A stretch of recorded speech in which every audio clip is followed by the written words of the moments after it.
धन्यवाद. सुस्वागतम. आता कार्यक्रमाला सुरुवात होण्याच्या अगोदरच आपला उत्साह लक्षात घेऊन आपल्या सर्वांना पुनश्च एकदा एक विनंती आहे की बसलेल्या कार्यकर्त्यांनी कुठल्याही पक्षाची घोषणा देऊ नये ही आपल्याला विनंती असेल. दिशाच्या वतीनं उपस्थित सर्वांचं मनस्वी स्वागत करतो. मावळ लोकसभा मतदारसंघातील विविध मुद्द्यांचा राजकीय अंगाने परामर्श घेत येथील विविध प्रश्न तथा समस्यांवरती आधारित साधक बाधक चर्चा घडून आणण्यासाठी या आगळ्या वेगळ्या कार्यक्रमाचं आयोजन दिशा सोशल फाउंडेशनच्या माध्यमातून करण्यात आलेलं आहे. या कार्यक्रमात सहभागी मावळचे विद्यमान खासदार आदरणीय श्रीरंगाप्पा बारणे, महाविकास आघाडीचे उमेदवार संजय वाघेरे पाटील, त्याचबरोबर पिंपरी विधानसभेचे आमदार आदरणीय अण्णा बनसोडे, भारतीय जनता पार्टीचे पिंपरी चिंचवड शहराचे अध्यक्ष शंकरभाऊ जगताप, राष्ट्रवादी विद्यार्थी काँग्रेस प्रदेशचे प्रदेशाध्यक्ष सुनील गव्हाणे आणि अखिल भारतीय काँग्रेस कमिटीचे सचिव पृथ्वीराज साठे, सामाजिक कार्यकर्ते मारुती भापकर या मान्यवरांचं दिशाच्या वतीनं मी टाळ्यांच्या गजरात आपण स्वागत करूया. या मान्यवरांचा पाहुण्यांचं मनोगतानंतर या मान्यवरांशी संवाद साधण्यासाठी ज्येष्ठ पत्रकार योगीजी कुटे यांचंही मी दिशाच्या वतीनं मनस्वी स्वागत करतो. एकदा टाळ्यांच्या गजरात त्यांचं आपण स्वागत करूया. 6 एप्रिल 2006 रोजी दिशाची स्थापना झाली. गेली 18 वर्ष दिशा सोशल फाउंडेशनच्या माध्यमातून भव्य दिव्य आणि विविध अंगी कार्यक्रमाचं आयोजन करण्यात आलेलं आहे. त्यामुळेच खऱ्या अर्थाने या शहरामध्ये दिशाची एक नेवी ओळख निर्माण झाली. या राज्याच्या राजकीय, सामाजिक, कला, क्रीडा, सांस्कृतिक, आध्यात्मिक, शैक्षणिक या सगळ्या क्षेत्रामधल्या नाविन्यपूर्ण अशा सहकार्यांच्या पाठीवरती कर्तृत्वाची थाप देण्याचं काम दिशाच्या माध्यमातून करण्यात आलेलं आहे. या राज्यामध्ये आपल्या अमोघ वाणीतून राजकीय, सामाजिक पटलावरती, साहित्य पटलावरती ज्यांनी आपलं नाव सुवर्णाक्षरांनी कोरलेलं आहे त्या सर्व मान्यवरांना या पिंपरी चिंचवड शहराच्या औद्योगिक नगरीमध्ये आणून मुखातून निघणाऱ्या सरस्वतीच्या रूपानं शब्दांकित करण्याचं काम दिशाच्या माध्यमातून इथे करण्यात आलेलं आहे. आणि म्हणूनच आपण याच कार्यक्रमाचा एक भाग म्हणून आजच्या मावळ लोकसभेचा रणसंग्राम हा त्यातलाच एक भाग म्हणून आपण सर्वजण त्याच्याकडे पाहत आहोत. आणि आजच्या या कार्यक्रमाच्या निमित्तानं उपस्थित मान्यवरांचा सन्मान दिशा सोशल फाउंडेशनच्या वतीनं आपण करणार आहोत. प्रथमतः मावळचे खासदार श्रीरंगाप्पा बारणे यांचा सन्मान या ठिकाणी संपन्न होणार आहे. मी सन्मान्य सचिनजी साठे यांना विनंती करेल की आपण खासदार श्रीरंगाप्पा बारणे यांना सन्मानित करावं.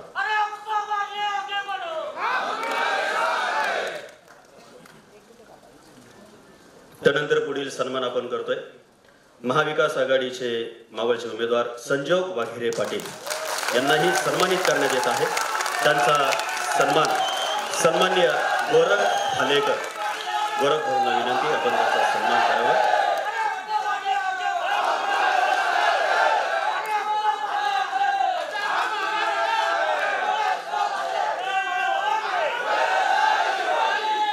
त्यानंतर पुढील सन्मान पिंपरी विधानसभेचे आमदार आदरणीय अण्णा बनसोडे सर यांचा सन्मान होतोय. संतोषजी निंबाळकर यांना विनंती असेल आपण त्यांचा सन्मान करावा. पुढील सन्मान भारतीय जनता पार्टीचे या पिंपरी चिंचवड शहराचे अध्यक्ष शंकर शेठ जगताप, संतोष भाऊ चांदेरे यांना विनंती आहे की आपण त्यांचा सन्मान करावा.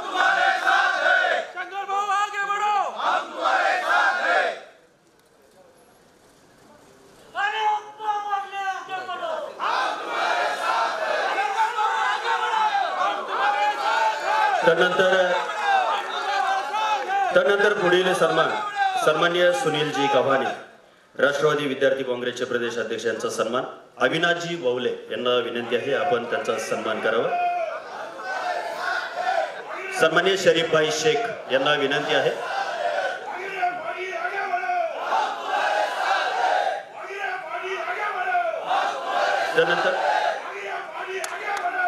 त्यानंतर पृथ्वीराज साठे यांचा सन्मान प्रवीणजी कुदळे यांना विनंती आहे की आपण त्यांचा सन्मान करावा. प्रवीणजी कुदळे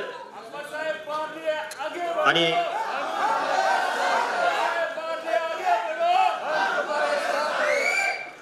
त्यानंतर जनतेच्या मनातील प्रश्न मांडण्याचं काम जे करणार आहे ते सामाजिक कार्यकर्ते मारुती भापकर यांचा सन्मान या ठिकाणी होतोय। मी महेंद्रजी चिंचवडे यांना विनंती करेल की मारुती भापकर यांना आपण सन्मानित करावं।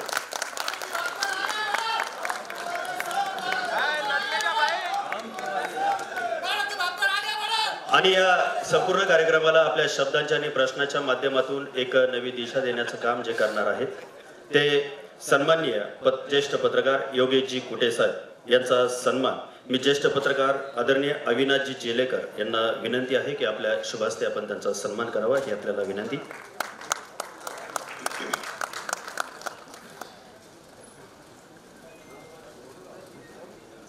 आणि मान्यवरांचं व्यासपीठावरती आगमन होण्याच्या अगोदरच अखंड हिंदुस्थानचं दैवत श्रीमंत श्री छत्रपती शिवाजी महाराज यांच्या पुतळ्याला पुष्पहार प्रदान करून दीपप्रज्वलन करून कार्यक्रमाची सुरुवात आपण केलेली आहेच।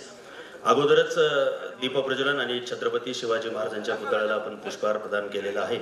आणि आता या कार्यक्रमाचं प्रास्ताविक करण्यासाठी जी दिशाची स्थापना ज्यांच्या पुढाकाराने झाली आणि ज्यांची आत्ताच नुकतीच दिशा सोशल फाउंडेशनच्या अध्यक्षपदी निवड झाली ते आदरणीय बाळासाहेब जवळकर साहेबांना विनंती आहे की आपण या कार्यक्रमाचं प्रास्ताविक करावं। एकदा टाळ्यांच्या गजरात जवळकर साहेबांचं स्वागत करा।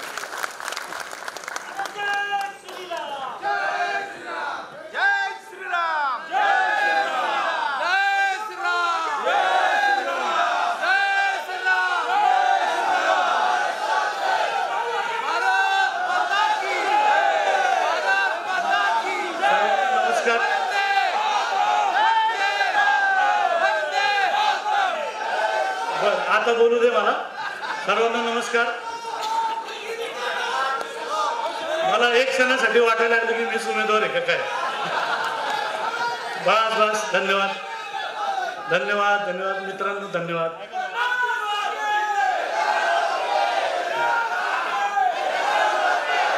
आता जी सूचना मी सगळ्यात शेवटला करणार होतो ती पहिली करतो की आपला हा कार्यक्रम मुद्द्यांवर आधारित आहे। इथं घोषणाबाजी आणि बाकीचं काही नको आहे, चर्चा झाली पाहिजे। मतदारसंघ इतका मोठा आहे, इतके विषय आहेत, त्या सगळ्या मुद्द्यांचा निदान स्पर्श तरी झाला पाहिजे।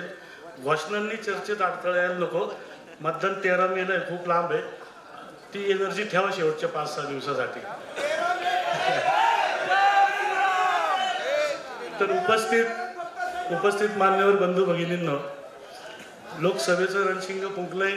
13 मेला आपलं मतदान आहे आणि मावळ हा कायम महाराष्ट्राच्या राजकारणात हा चर्चित मतदारसंघ राहिलाय। विशेषतः गेल्या निवडणुकीला जेव्हा पार्थ पवार या मावळला उभे राहिले त्यावेळेस ती निवडणूक खऱ्या अर्थाने पार्थ पवार विरुद्ध श्रंग बारणे अप्पा अशी नव्हती, ती अजित पवार विरुद्ध श्रंग बारणे अशी होती। संपूर्ण महाराष्ट्रात त्या निवडणुकीचे चर्चा दुमटले आणि अप्पा 2.25 लाख मतांनी निवडून आले। 5 वर्ष झाली तरी अजूनही या निवडणुकीचे संदर्भ वेगवेगळ्या पातळीवर दिले जातात। अलीकडेच कुठल्या तरी कार्यकर्त्यांनी, बहुतेक विकास लावंदे असं काहीतरी कार्यकर्त्याचं नाव आहे, त्यांनी हा मुद्दा नव्याने रेस केल्यानंतर पुन्हा एकदा पार्थचा पराभव अप्पांचा विजय हा विषय महाराष्ट्राच्या राजकारणात ऐरणीवर आला। वास्तविक थोडी मी मावळची पार्श्वभूमी देऊ इच्छितो। माझं भाषण झाल्यावर जितके भाषण द्यायचे द्या, माझी एक तर लिंक लागत नाही, मी कधीच्या खाली उभा राहिलो त्यामुळे मला लिंक तोडू नका। तर साधारण मावळची 2004 पासूनची आपण जर थोडी हिस्ट्री पाहिली 20 वर्षापासूनची, तर मावळ लोकसभा हा पूर्वी मावळ निर्मिती झाली 2009ला, त्यापूर्वी आपला पिंपरी चिंचवडचा परिसर हा बारामतीत होता आणि पवार साहेब आपले खासदार होते। 2009ला मतदारसंघांची पुनर्रचना झाली, त्यावेळेस मावळ हा नव्याने झाला। आता आधी जो मावळ विधानसभा खेडमध्ये होता तो आपल्याकडे आला आणि आपलं पिंपरी चिंचवड हे मावळमध्ये गेले आणि मावळ लोकसभा हा इतका विचित्र लोकसभा मतदारसंघ आहे। माझं वैयक्तिक मत सांगाल तर महाराष्ट्रात असा विचित्र मतदारसंघ नसेल की ज्या एरियाचा आपला दुरून दुरून संबंध येत नाही, असे उरण कर्जत पनवेलचा भाग आपल्याला जोडलेला आहे। तर 2 जिल्ह्यांचा मिळून हा मतदारसंघ जो आहे तो तसा विचित्र आहे। उमेदवारांचं मला कौतुक वाटतं की कशा पद्धतीने ते संपर्क ठेवत असतील इतक्या विचित्र अशा मतदारसंघात, आणि मतदारांचं ट्रेंड वेगळं, त्या तालुक्यात वेगळा, ह्या तालुक्यात वेगळा, मावळात वेगळा, चिंचवडला वेगळा, पिंपरीत वेगळा, असं असताना सगळ्यांची ते ज्या पद्धतीने मोड करतायत कौतुकास्पद आहे.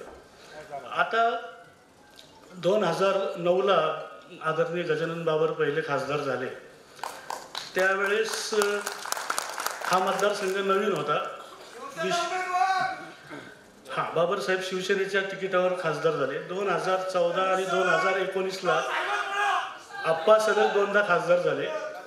तीनही खासदार जे आहेत मावळचे ते शिवसेनेचेच खासदार आहेत आणि जी 2024ची निवडणूक आहे ती सुद्धा शिवसेनेचेच दोन्ही उमेदवार असल्यामुळं खासदार हा शिवसेनेचाच होणार आहे. आता कोणत्या गटाचा खासदार होणार हे आपण 4 जूनला पाहू.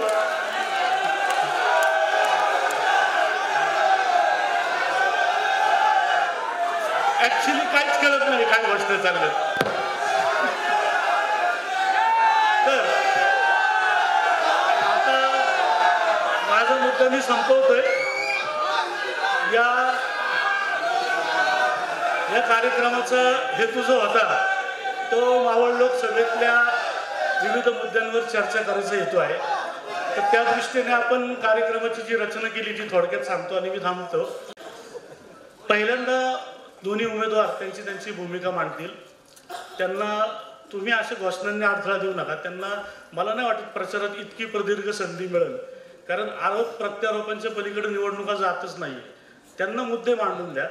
आप्पा 10 वर्षात केलेली कामं सांगतील, पाटलांना वाटेल मला काय करायचं ते सांगतील. तर मुद्दे समजून घ्या पहिले. घोषणा तर कायम चालल्याच आहे, रात्री 12ला सुद्धा घोषणा होतात. तर पहिले उमेदवार मांडतील, नंतर सगळ्या पक्षांचं एक प्रतिनिधित्व नेता आपण इथं वर बोलवलेला आहे ते त्यांची भूमिका मांडतील. पहिलं सत्र झाल्यानंतर मुलाखतकार या सगळ्या भाषणांवरून त्यांचे मुद्दे काढतील. त्या मुद्द्यांवर त्यांची प्रश्न उत्तराची वेळ होईल. आता असा जर घोषणांचा मारा राहिला तर मुद्द्यांवर चर्चा होणार नाही, जे मला अपेक्षित आहे.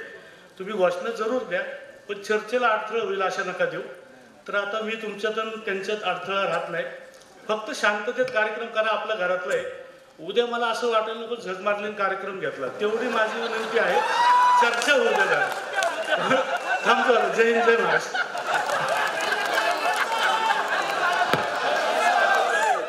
अतिशय निर्भीडपणे बाळासाहेबांनी आपलं मत या ठिकाणी व्यक्त केलेलं आहे. आणि आता मी या मान्यवरांना विनंती करेन की पुढच्या 8 ते 10 मिनिटात प्रत्येक मान्यवरांनी आपली भूमिका या ठिकाणी विशद करायची आहे. त्यामध्ये आता प्रथमतः आहेत मावळचे खासदार आदरणीय श्रीरंगाप्पा बारणे साहेब.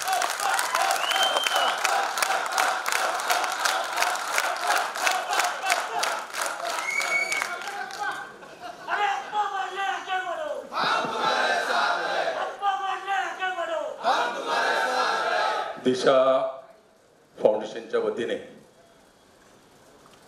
निवडणुकीच्या पार्श्वभूमीवर घेण्यात आलेल्या या कार्यक्रमाच्या माध्यमातून दिशा फाउंडेशनचे अध्यक्ष, त्यांचे सर्व सहकारी, खास करून बाळासाहेब जवळकर यांना मनस्वी धन्यवाद देतो. आपल्याला सर्वांना होळीच्या मनपूर्वक शुभेच्छा या ठिकाणी व्यक्त करतो. योगेश कोटे आज या ठिकाणी आहेत आणि व्यासपीठावर सर्व राजकीय पक्षाचे नेते या ठिकाणी आहेत. राजकीय पक्षाचे सर्व कार्यकर्ते समोर आहेत.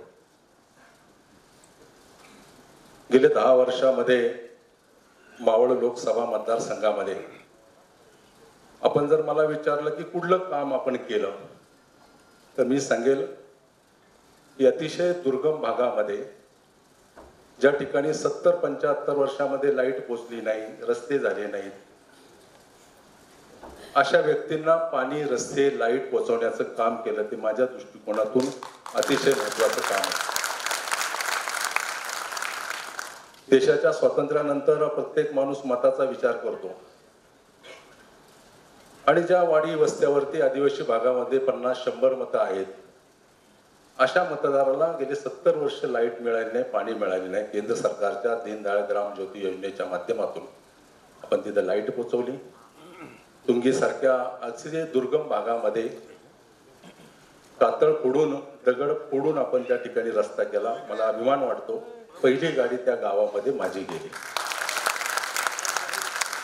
देशाचे पंतप्रधान सन्माननीय नरेंद्र मोदी यांनी संकल्प केला की देशभरातील गाव वस्तीमध्ये पाणी पोचलं पाहिजे, सर्वसामान्य माणसाला सुविधा पोचल्या पाहिजे आणि त्या माध्यमातून हर घर जल या योजनेच्या माध्यमातून मावळ लोकसभा मतदारसंघातील जवळपास 185 गावामध्ये केंद्र सरकार 50% निधी देतो आणि राज्य सरकारचा 50% निधी असतो आणि या माध्यमातून प्रत्येक ग्रामीण भागामधल्या गावातील नागरिकांना पाणी पोचवायची स्कीम हर घर जल जल जीवन मिशनच्या अंतर्गत ते पोचवण्याचं काम केलं.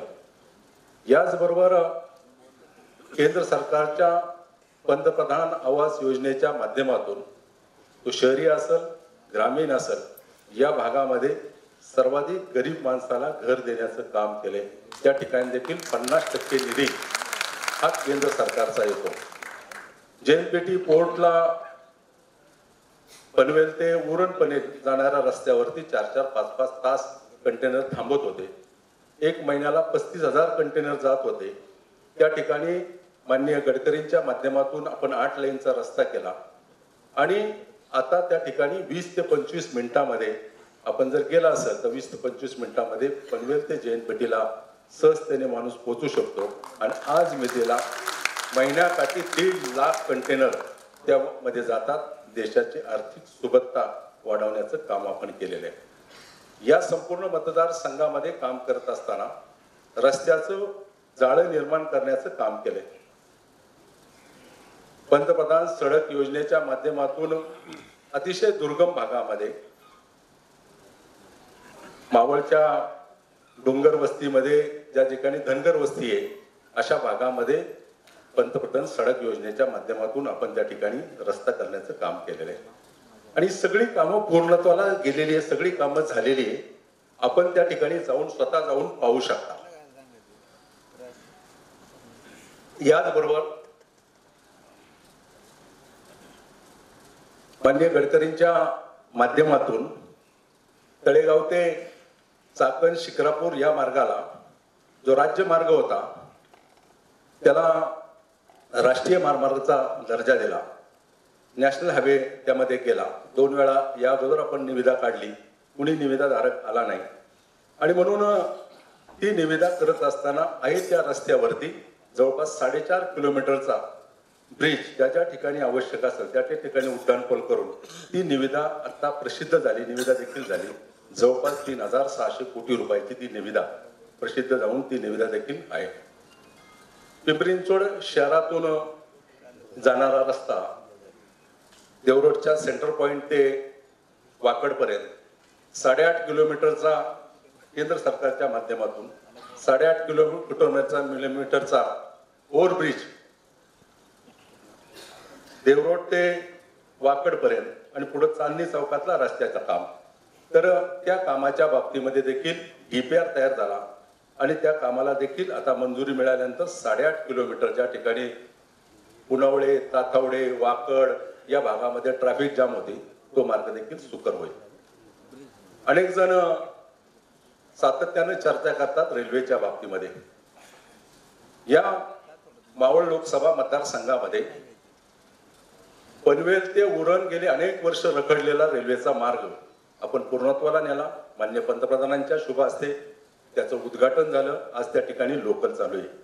पनवेल ते कर्जत या मार्गाचं काम 80% पूर्ण झाले.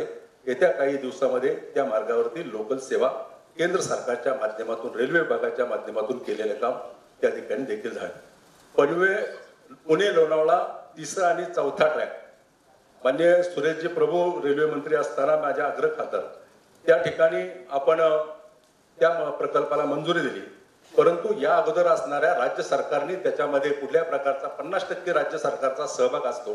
तो सहभाग राज्य सरकारने न दाखवल्यामुळं तो मार्ग पूर्ण होऊ शकला नाही आणि त्या मार्गाचं आता माननीय एकनाथजी शिंदे साहेब माननीय देवेंद्रजी फडणवीस साहेब यांच्या माध्यमातून आणि माननीय अजितदादा पवार यांच्या माध्यमातून त्या मार्गाला 50% खर्चाला राज्य सरकारने आता मंजुरी दिली आणि तो देखील मार्ग पूर्ण होईल.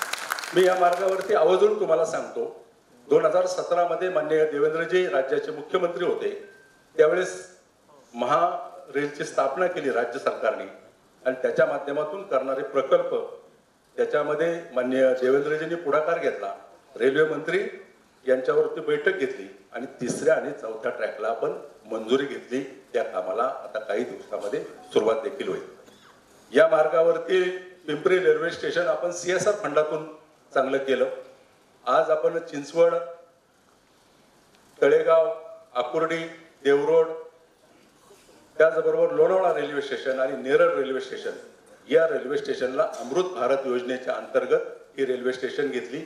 या रेल्वे स्टेशनचं काम सुधारीकरण आणि विस्तारीकरणाचं काम आता सध्या चालू आहे.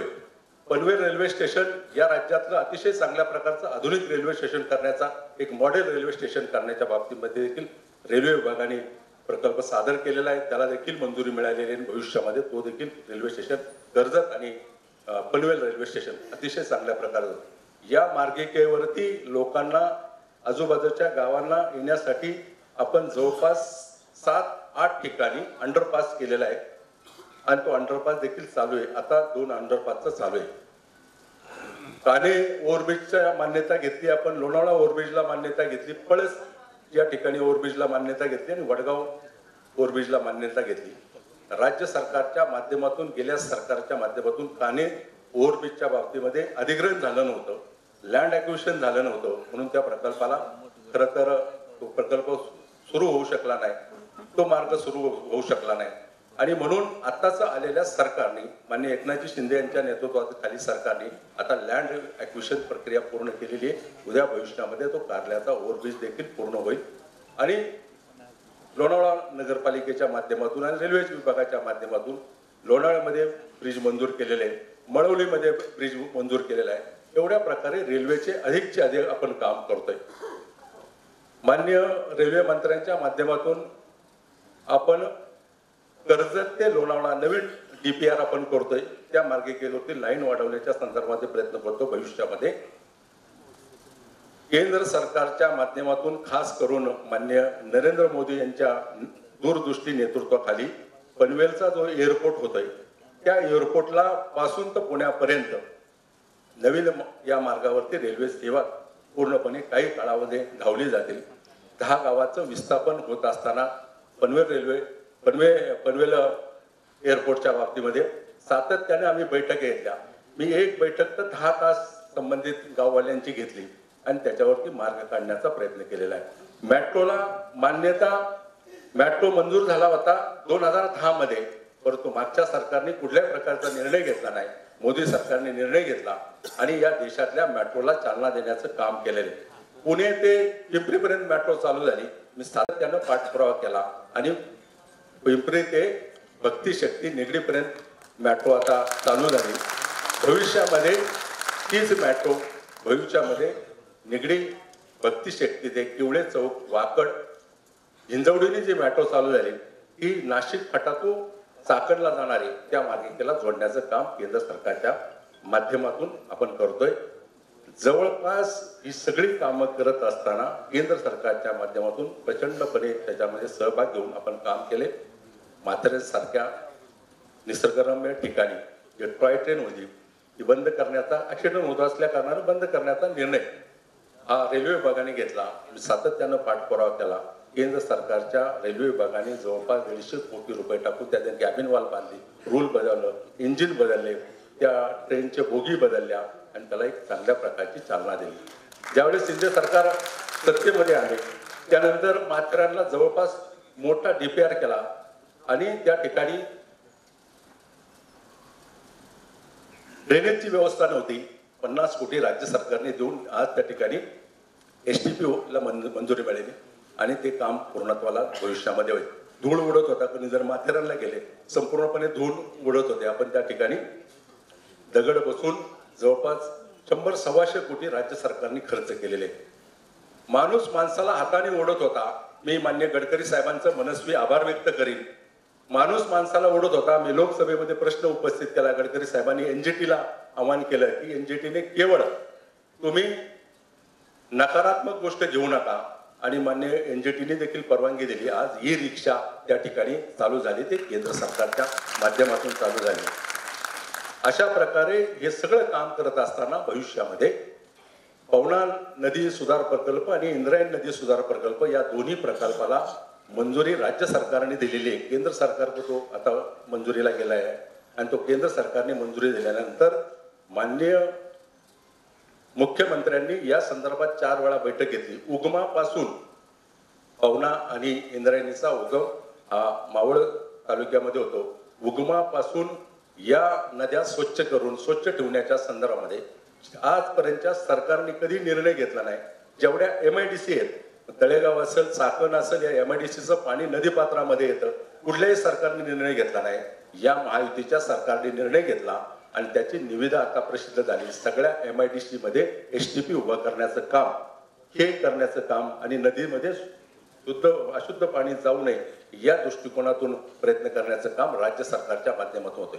शेवटी एका विचाराचं सरकार असलं, केंद्रामध्ये आणि राज्यामध्ये एका विचाराचं सरकार असेल तर काम सहजतेने सुकरतेने होतं. त्याचा एक नमुना आपण पाहिला असेल.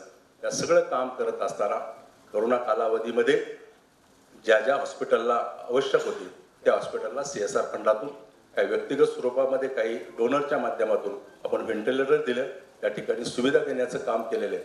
आणि याच पद्धतीने या संपूर्ण मावळ लोकसभा मतदारसंघामध्ये आवश्यक त्या ठिकाणी केंद्र आणि राज्य सरकारच्या माध्यमातून काम करण्याचे प्रयत्न केलेले आहेत. संरक्षण विभागाच्या बाबतीमध्ये अनेक सातत्यानं सांगतात, परंतु संरक्षण विभागाचा रेड झोनच्या प्रश्नाच्या संदर्भामध्ये मी सातत्यानं पाठपुरावा केला. देशाचे संरक्षण मंत्री स्वर्गीय पर्रिकरजी यांच्याबरोबर तो बैठक घेतला आणि तो मार्गस्थ निघण्यापर्यंत तो विषय होता. परंतु नंतर निर्मला सीतारामजी आल्या, त्यांच्याबरोबर बैठक झाली आणि कोणी मला जर चॅलेंज करीत असेल त्याच्या सगळ्या मिनिट्स आहेत माझ्याकडं बैठकीच्या. निर्मला सीताराम यांच्याबरोबर बैठक झाली आणि निर्मला सीतारामनी त्यावेळेस लीगलचे, संरक्षण विभागाचे, त्याचबरोबर संरक्षण विभागाचे प्रमुख यांच्याबरोबर बैठक झाली आणि त्यावेळेस आदेश दिला की पुन्हा याची सगळ्याची मोजणी करायची आणि कलेक्टरला आदेश दिला 3 वर्षापूर्वी. त्याची मोजणी झाली. काही प्रमाणामध्ये रेड झोनची हद्द कमी करण्याच्या बाबतीमध्ये देखील निर्णय होते. एखादं काम करत असताना सकारात्मकपणे ते काम करणं याच्यावरती आम्ही सगळ्यांनी भर दिलेला आहे. सर्वसामान्य माणसाला आम्ही तुम्हाला सांगतो, राजकारणामध्ये, निवडणुकीमध्ये आपण जनतेच्या द्वारामध्ये जाऊन बाकी सगळं करू, परंतु काम करत असताना कामाला आम्ही सातत्यानं प्राधान्य देऊन ते काम केलेलं आहे. या देशामध्ये पासपोर्ट कार्यालय, पासपोर्ट सेवा कार्यालय उघडत असताना सुषमा स्वराज यांच्याकडे मी सातत्यानं मागणी केली आणि देशातले पहिले 5 पोस्ट कार्यालयाला मंजुरी मिळाली. त्यात पिंपरीच्या पासपोर्ट कार्यालयाला मंजुरी केली.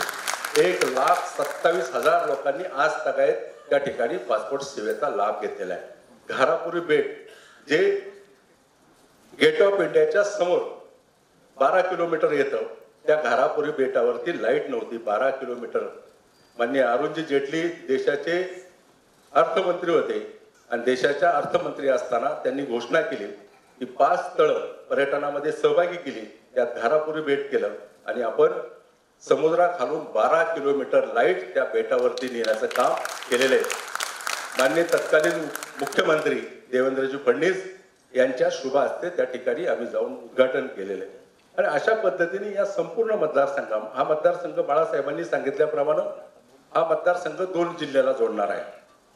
या मतदारसंघामध्ये काम करत असताना देशातला पहिला समुद्रावरील 22.5 किलोमीटरचा देशाचे पंतप्रधान सन्माननीय नरेंद्र मोदी, अनेकांना माहिती नसेल की केंद्र सरकारचा महत्वाकांक्षी प्रकल्प होता.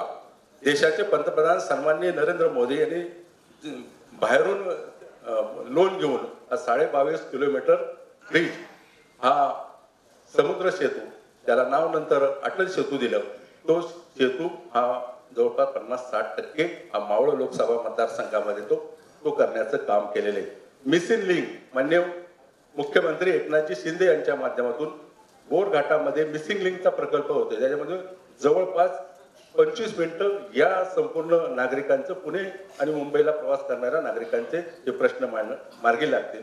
माननीय मुख्यमंत्र्यांच्या माध्यमातून आताचे किती सरकार आले, किती झाले, तुम्हाला सांगतो, पुण्याच्या बाहेरचा रिंग रोड करण्याचा महत्वाकांक्षी प्रकल्प हाती घेतला तो माननीय एकनाथजी शिंदे आणि देवेंद्रजी फडणवीस यांनी. त्याच्या निविदा प्रसिद्ध झाल्या. पुढच्या 3-3.5 वर्षामध्ये पुणे आणि पुण्याला जोडणारा हा बाह्य रोड होईल. त्याच्या वाहतुकीला सुरळीतपणा येण्याचं काम होईल. या पद्धतीने राज्य सरकार आणि केंद्र सरकारच्या पाठीमागे लावून अनेक प्रकल्प केलेले, आणि हे प्रकल्प आम्ही लोकांच्या समोर जात असताना, मतदाराच्या समोर जात असताना प्रकल्प घेऊन केलेलं काम घेऊन लोकांसाठी काम करत असत आणि कामाच्या द्वारे ह्या निवडणुकीला सामोरं जात आहे. धन्यवाद अप्पा. आणि आता या ठिकाणी आपली भूमिका स्पष्ट करत असताना दिशा सोशल फाउंडेशनच्या वतीनं वक्त्यांना विनंती आहे. आपल्याला 8 ते 10 मिनिटाचा कालावधी दिलेला आहे. पुढे चर्चासत्रामध्ये आपल्याला विचारलेल्या प्रश्नांना साधक बाधक उत्तरं देऊन आपल्याला आपण केलेला मतदारसंघाचा विकास आणि भविष्यकाळात करणारा विकास या चर्चा करायच्या आहेत. म्हणून विनंती आहे की वेळेची मर्यादा पाळावी, ही दिशाच्या वतीनं विनंती आहे. त्यानंतर या ठिकाणी महाविकास आघाडीचे उमेदवार संजोग वाघेरे पाटील.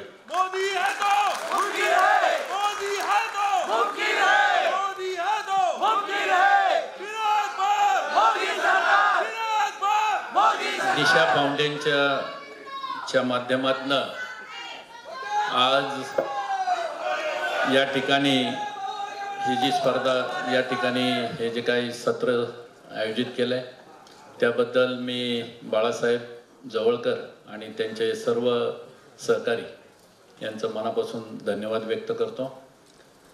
या सत्रासाठी उपस्थित असलेले ज्येष्ठ पत्रकार श्री कुटे साहेब आणि व्यासपीठावर उपस्थित असलेले सर्व पक्षाचे नेते, या ठिकाणी उपस्थित असलेले सर्व पक्षाचे कार्यकर्ते, बंधू आणि भगिनींनो आणि तरुण मित्रांनो, खरं वास्तविक पाहता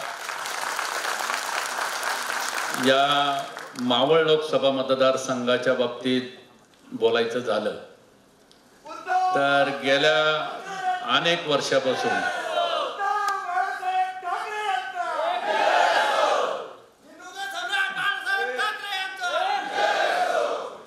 या ठिकाणी ज्या पद्धतीनं मावळ लोकसभा मतदारसंघाची रचना झाली आणि ही रचना होत असताना रायगड जिल्हा आणि पुणे जिल्हा, म्हणजे ज्या जिल्ह्यामध्ये छत्रपती शिवाजी महाराज जन्मले आणि ज्या जिल्ह्यामध्ये छत्रपती शिवाजी महाराजांनी आपला राज्याभिषेक करून राज्य चालवलं, अशा या दोन जिल्ह्यामध्ये हा मतदारसंघ आहे. खरं वास्तविक पाहता आपण बऱ्याचशा गोष्टी ऐकल्यात, सर्वांना माहिती आहे. पिंपरी चिंचवड शहराच्या बद्दल जर सांगायचं म्हटलं तर या शहरामध्ये अनेक गोष्टी ज्या घडल्या, ज्या झाल्यात, त्या केंद्र शासनाने या ठिकाणी फंड आणला आणि या फंडाच्या माध्यमातून काही डेव्हलपमेंट या ठिकाणी झाल्यात आणि ह्या डेव्हलपमेंट होत असताना अनेक गोष्टींची अडचणी, अनेक गोष्टींची कमतरता या ठिकाणी भासली. प्रामुख्यानं या पिंपरी चिंचवड महानगरपालिकेमध्ये आमच्या पिंपरी वाघेरे गावातील सर्व नागरिकांनी, सर्व ज्येष्ठांनी, सर्व तरुणांनी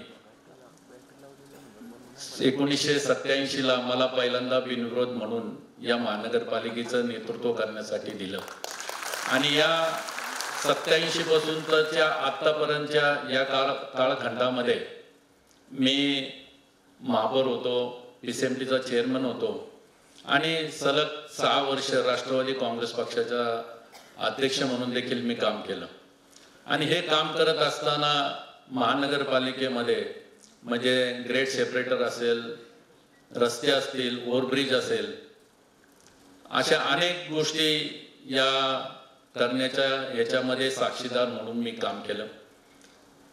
आणि या नगरपालिका स्थापना होण्याच्या पूर्वी माझे वडील स्वर्गीय विकू वाघेरे पाटील हे सरपंच होते पिंपरी वाघेरे गावचे.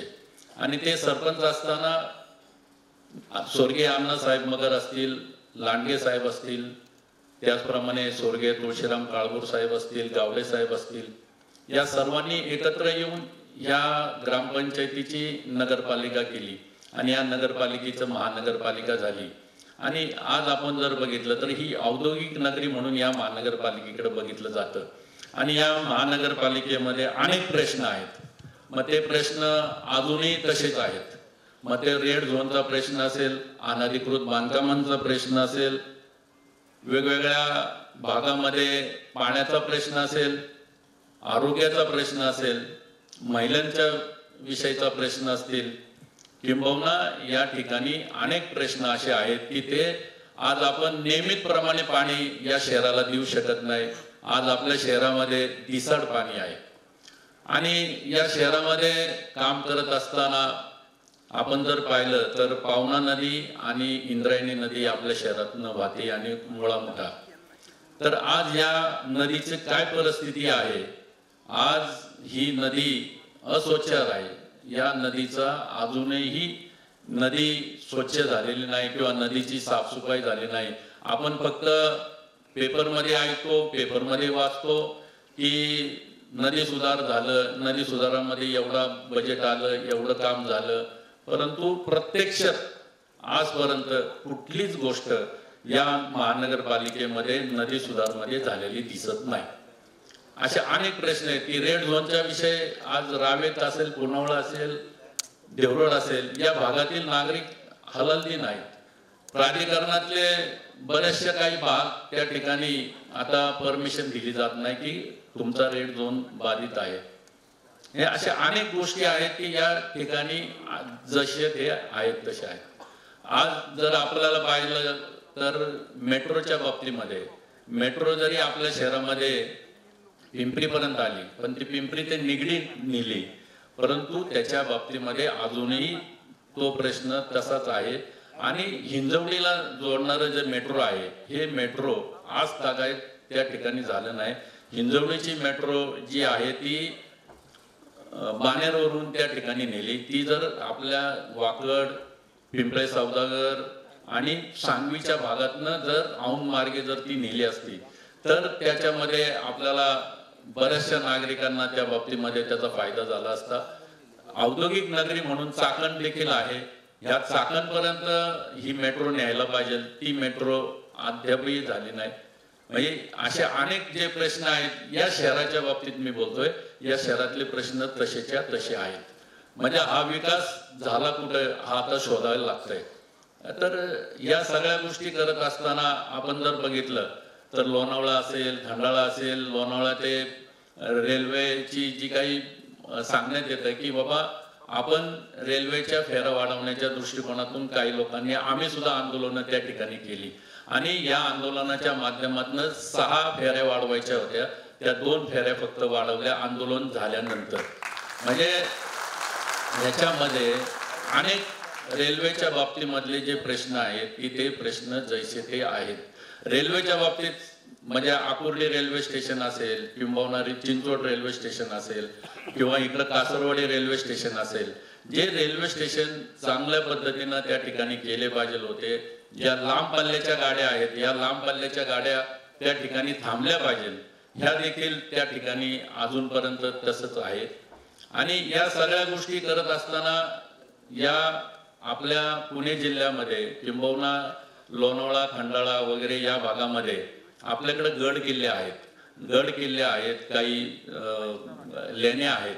ह्याचं संवर्धन आज तागायत झालं नाही.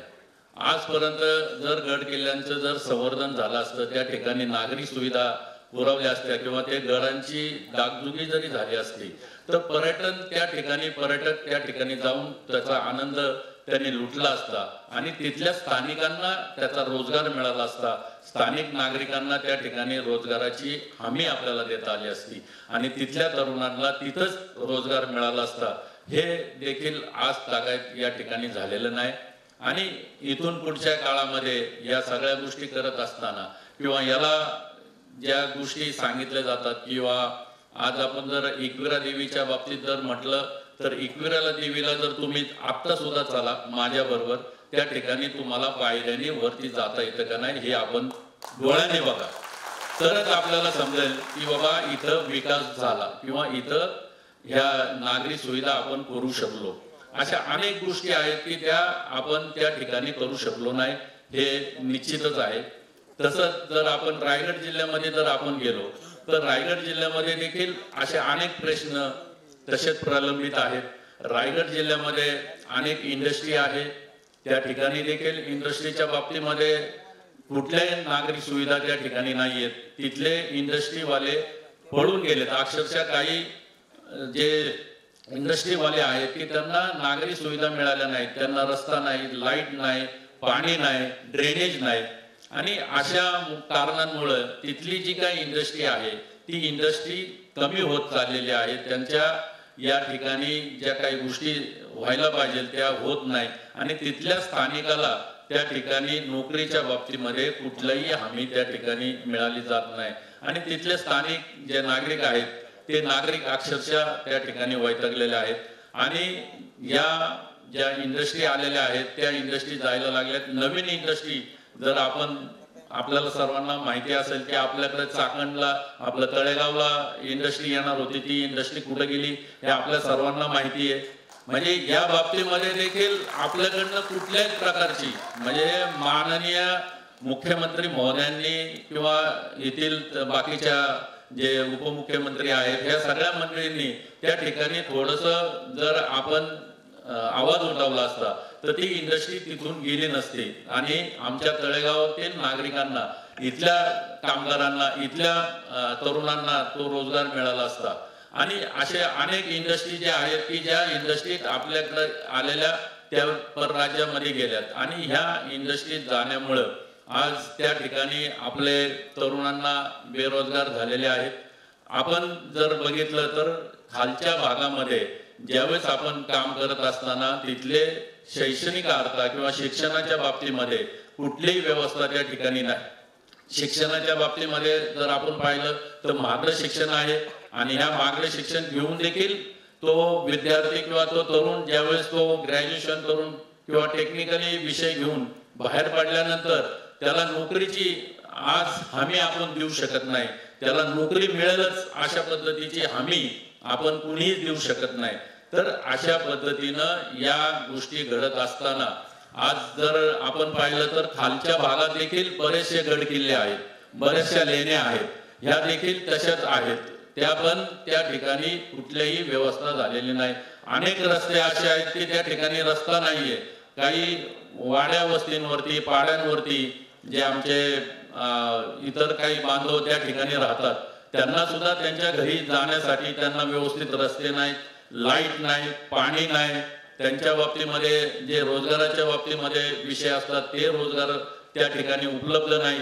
आणि अशा वेगवेगळ्या माध्यमातून वेगवेगळे मुद्दे आहेत की ज्या मुद्द्यांना आज तागायत ह्याच्याकडं म्हणजे मी तर म्हणेल की दुर्लक्षच झालेलं आहे. आणि माझ्याकडे तर या ठिकाणी खालच्या भागामध्ये आगरी समाज सेना या सेनेच्या माध्यमातून तिथले जे प्रमुख आहेत त्यांनी रेल्वेला पत्र दिलं होतं की रेल्वेचे पनवेल कर्जत मार्गावरील म्हणजे चौकात चौक म्हणून जे गाव आहे या चौक रेल्वे स्थानकावरती म्हणजे प्रवाशांची गाडीची म्हणजे म्हणजे थांबा त्या ठिकाणी केला पाहिजे. आणि हे कुठलाच थांबा त्या ठिकाणी झालेला नाही. आज जर आपण बघितलं तर लांब पल्ल्याच्या ज्या गाड्या आहेत म्हणजे प्रगती एक्सप्रेस असेल आणि ही प्रगती एक्सप्रेस या ठिकाणी म्हणजे थांबत नाही. नांदेड ते पनवेल ही रेल्वे त्या ठिकाणी थांबत नाही. म्हणजे लांबच्या जे पल्ल्याच्या गाड्या आहेत या लांबच्या पल्ल्याच्या गाड्या त्या ठिकाणी थांबत नाही.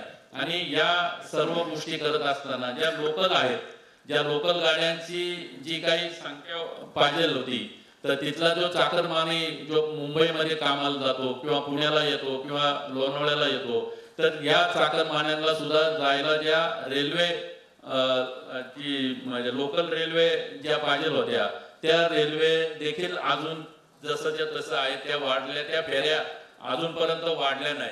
म्हणजे अशा अनेक गोष्टींची या ठिकाणी जर आपण चर्चा केली तर आपल्याला असं दिसतंय की या भागामध्ये मला तर कुठं विकास दिसला नाही.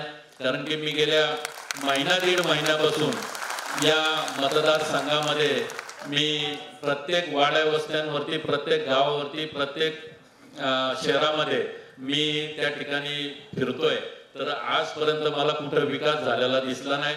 मी पनवेलचं जर आपण उदाहरण घेतलं तर पनवेल महानगरपालिकेमध्ये त्या ठिकाणी सिडकोचं आणि पनवेल जे सिडकोमधलं काही घरं किंवा काही भाग हा पनवेल महानगरपालिकेमध्ये आला आणि त्या भागातल्या नागरिकांच्या ज्या टॅक्स आहे तो सिडको पण घेते आणि पनवेल महानगरपालिका म्हणजे दुहेरी त्या ठिकाणी टॅक्स लागला गेला आणि त्याचं व्याज आणि ते हे करून अनेक म्हणजे नागरिक आता मध्ये तिथं एक वाघमारे म्हणून सामाजिक कार्यकर्ता आहे, तो उपोषणाला बसला होता. आम्ही त्या ठिकाणी जाऊन त्याचं उपोषणाच्या बाबतीमध्ये तिथल्या अधिकाऱ्यांना सांगून आम्ही त्यांना सांगितलं की बाबा निदान तुम्ही जे जप्तीच्या नोटीस काढल्यात किंवा जप्ती लोकांच्या वरती लादताय तर ती कुठंतरी थांबली पाहिजे. आणि ती या सगळ्या गोष्टींचा ओप झाल्यानंतर त्या अधिकाऱ्यांनी आम्हाला सांगितलं की बाबा आम्ही जप्ती वगैरे आणत नाही.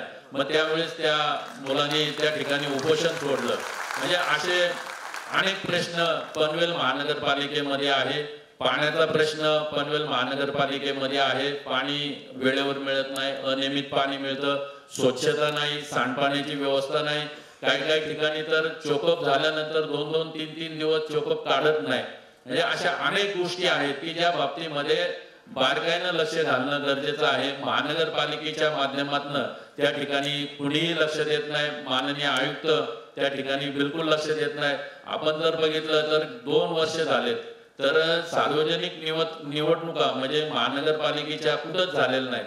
या सुद्धा निवडणुका खरं व्हायला पाहिजे होते, कारण की लोकल बॉडीचा जो नगरसेवक त्या ठिकाणी त्याला आपल्याला जिम्मेदार ठरवता येईल की त्याला आपल्याला धरता येईल की बाबा ह्या नागरी सुविधा या भागामध्ये मिळत नाही तर आपण त्या ठिकाणी लक्ष घालावं. अशा पद्धतीनं निवडणुका पण होत नाही.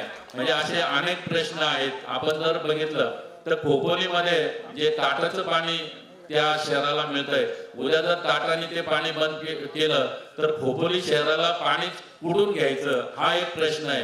तर त्यांच्या बाबतीमध्ये किंवा त्या प्रश्नाकडे आतापर्यंत कुणीच लक्ष घातलं नाही.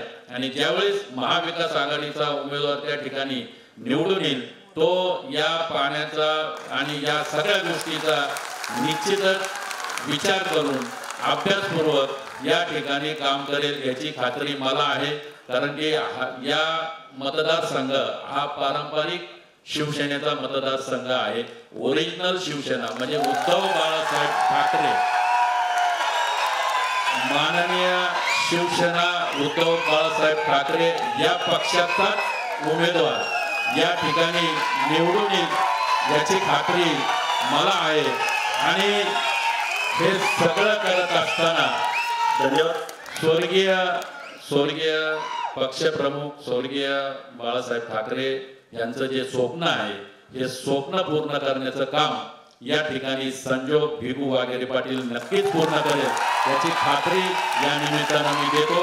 आणि महाविकास आघाडीचा उमेदवार या मतदारसंघात ओरिजिनल शिवसेना उद्धव बाळासाहेब ठाकरे हा माणूस या ठिकाणी निवडून येईल याची खात्री या निमित्तानं मी देतो. आणि अनेक गोष्टींचे प्रश्न आहेत. वेळेचं भान लक्षात घेऊन वेळोवेळी आपण या प्रश्नांना नक्कीच हात घालू.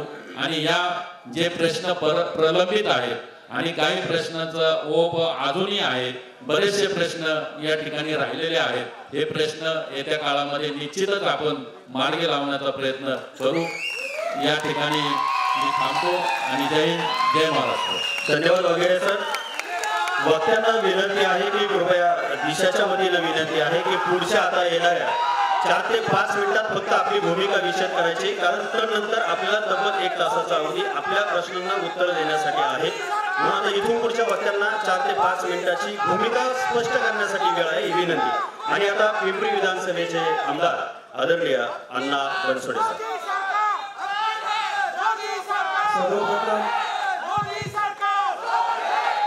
दिशा फाउंडेशनचे संस्थापक आमचे सहकारी बाळासाहेब जवळकर आणि त्यांच्या सर्व सहकाऱ्यांना आजचा हा जो कार्यक्रम या ठिकाणी आयोजित केला त्याबद्दल मनापासून धन्यवाद देतो.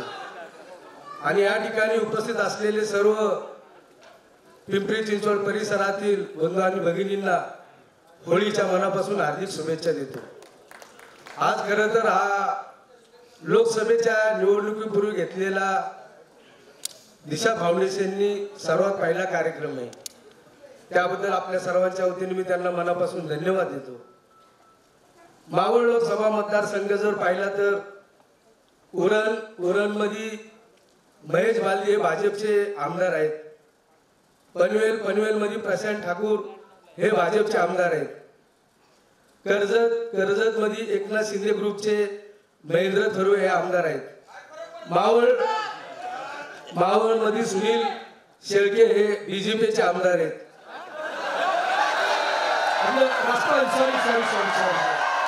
मावळमध्ये मी परत चूक दुरुस्त करतो. मावळमध्ये राष्ट्रवादी काँग्रेस पक्षाचे सुनील शेळके आमदार आहेत. पिंपरीमध्ये मी आहे आणि चिंचवड विधानसभा मतदारसंघामध्ये अश्विनी ताई आहेत.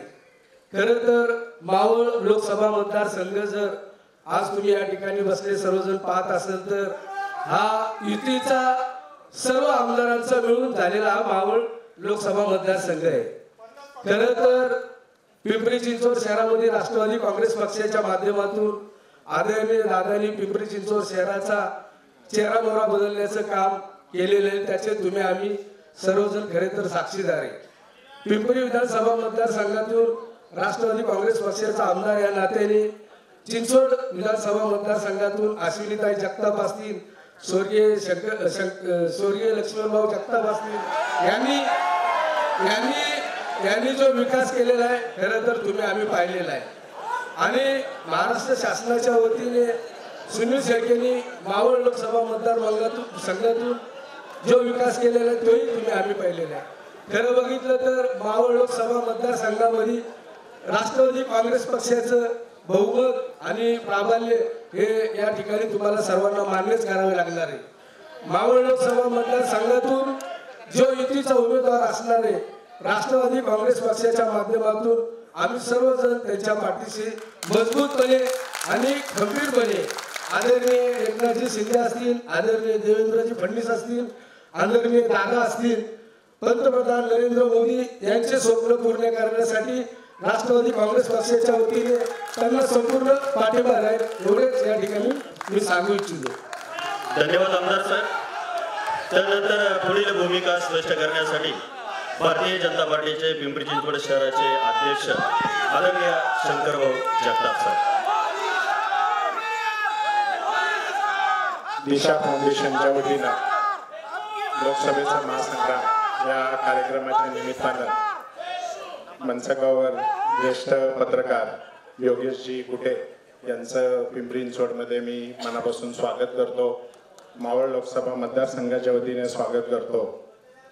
या रणसंग्रामाच्या निमित्तानं मनसगाववर उपस्थित सर्व मान्यवर, सर्व पक्षांचे सर्व कार्यकर्ते, पदाधिकारी, सर्व मतदार बंधू भगिनी, पत्रकार बंधूंनो, आज आपण 2024च्या लोकसभेला सामोरे जात असताना प्रत्येक पक्षाचे ध्येय धोरणे काय असावी, तर गेली 75 वर्ष म्हणजे अमृत काळामध्ये आपण स्वातंत्र्याच्या अमृत काळामध्ये आपण वावरत असताना गेली 75 वर्ष ज्या खेडेगावांमध्ये पाणी लाईट गेलेली नाहीये.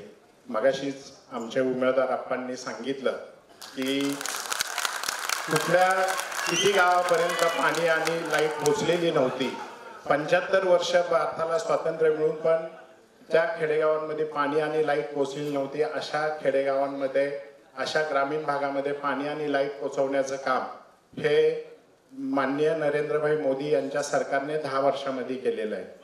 आणि येणाऱ्या पुढच्या काळामध्ये आज आपण अमृत महोत्सवामध्ये असताना शतकोत्तर महोत्सव आपण जेव्हा साजरा करणार आहोत 2047ला भारत हा विकसित राष्ट्र असला पाहिजे आणि त्याची पाया रचणे हे 2024च्या या लोकसभेच्या मतदानात होणार आहे. म्हणून आमचं भारतीय जनता पार्टी आणि नरेंद्रभाई मोदी यांचं एकच स्वप्न आहे की 2047ला हा भारत हा महासत्ता असला पाहिजे आणि 2014ला जे भारतीय भारत देशाची भारतीय अर्थव्यवस्था ही 14 नंबरला होती, ती माननीय नरेंद्रभाई मोदींनी 10 मध्ये आणली आणि 10 मधनं आता 2023ला ती 5 मध्ये आलेली आहे. आणि येणाऱ्या काळामध्ये 2027 मध्ये भारतीय अर्थव्यवस्था ही जगातील 3ऱ्या नंबरची अर्थव्यवस्था असणार आहे, अशीच आमची संकल्पना आहे. आणि भारतीय जनता पार्टी म्हणजे एकच आहे की अंत्योदय, शेवटच्या घटकापर्यंत पोहोचणे, शेवटच्या घटकापर्यंतच्या नागरिकांना, गोरगरिबांना, जनतेला तिथपर्यंत सुखसोयी देणं. आणि जे आज मोदीजींचं सूत्र आहे, एक त्याच्यामध्ये गरिबांचं कल्याण, शेतकऱ्यांचं कल्याण, तरुणांचं कल्याण आणि महिलांचं कल्याण, या 4 गोष्टींना डोळ्यासमोर ठेवून आम्ही येणारी इलेक्शन लढत आहोत. धन्यवाद. धन्यवाद जगताप साहेब.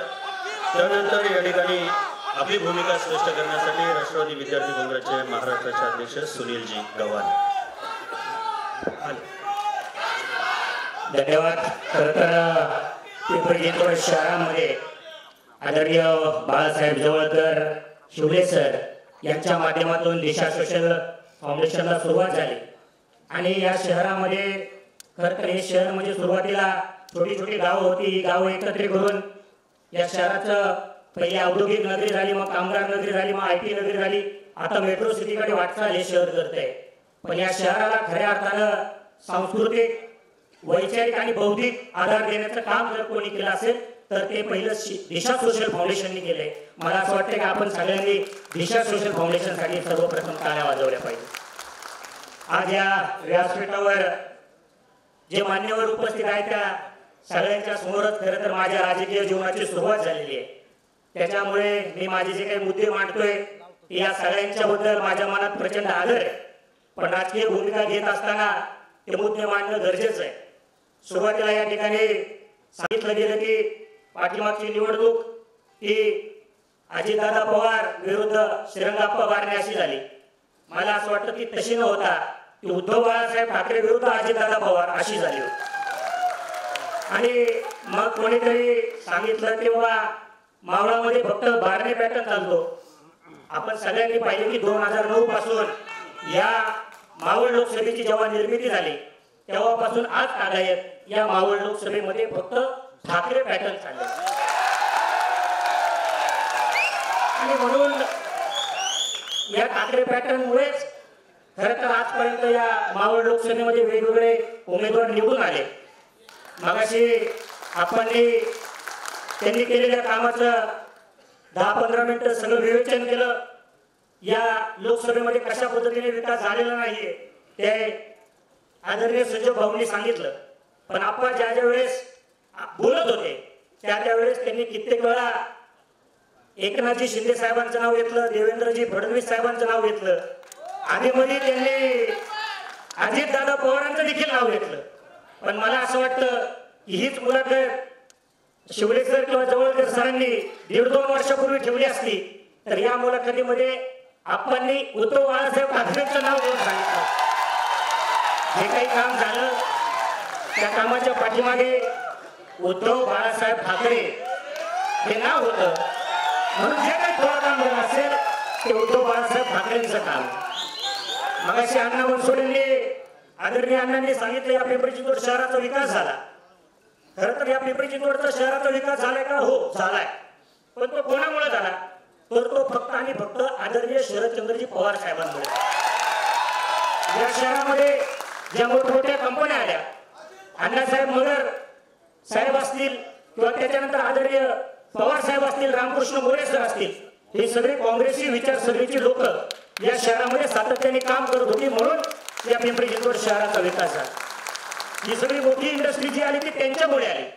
आणि त्यानंतरच्या काळामध्ये जरी अजितदादांनी या शहराची सूत्र हातात घेतली असतील तर या पिंपरी चिंचवड शहराचा जो विकास JNNURM या योजनेमुळे झाला, त्या योजनेच्या माध्यमातून जे काही 2-2.5 हजार कोटी रुपये या शहराला आले ते केवळ शरदचंद्रजी पवार साहेबांच्यामुळे आहे. आणि म्हणून हे सगळं पिंपरी चिंचवड शहराला, पिंपरी चिंचवड शहरातल्या लोकांना आणि मावळ लोकसभेमधल्या सगळ्याच लोकांना माहिती आहे.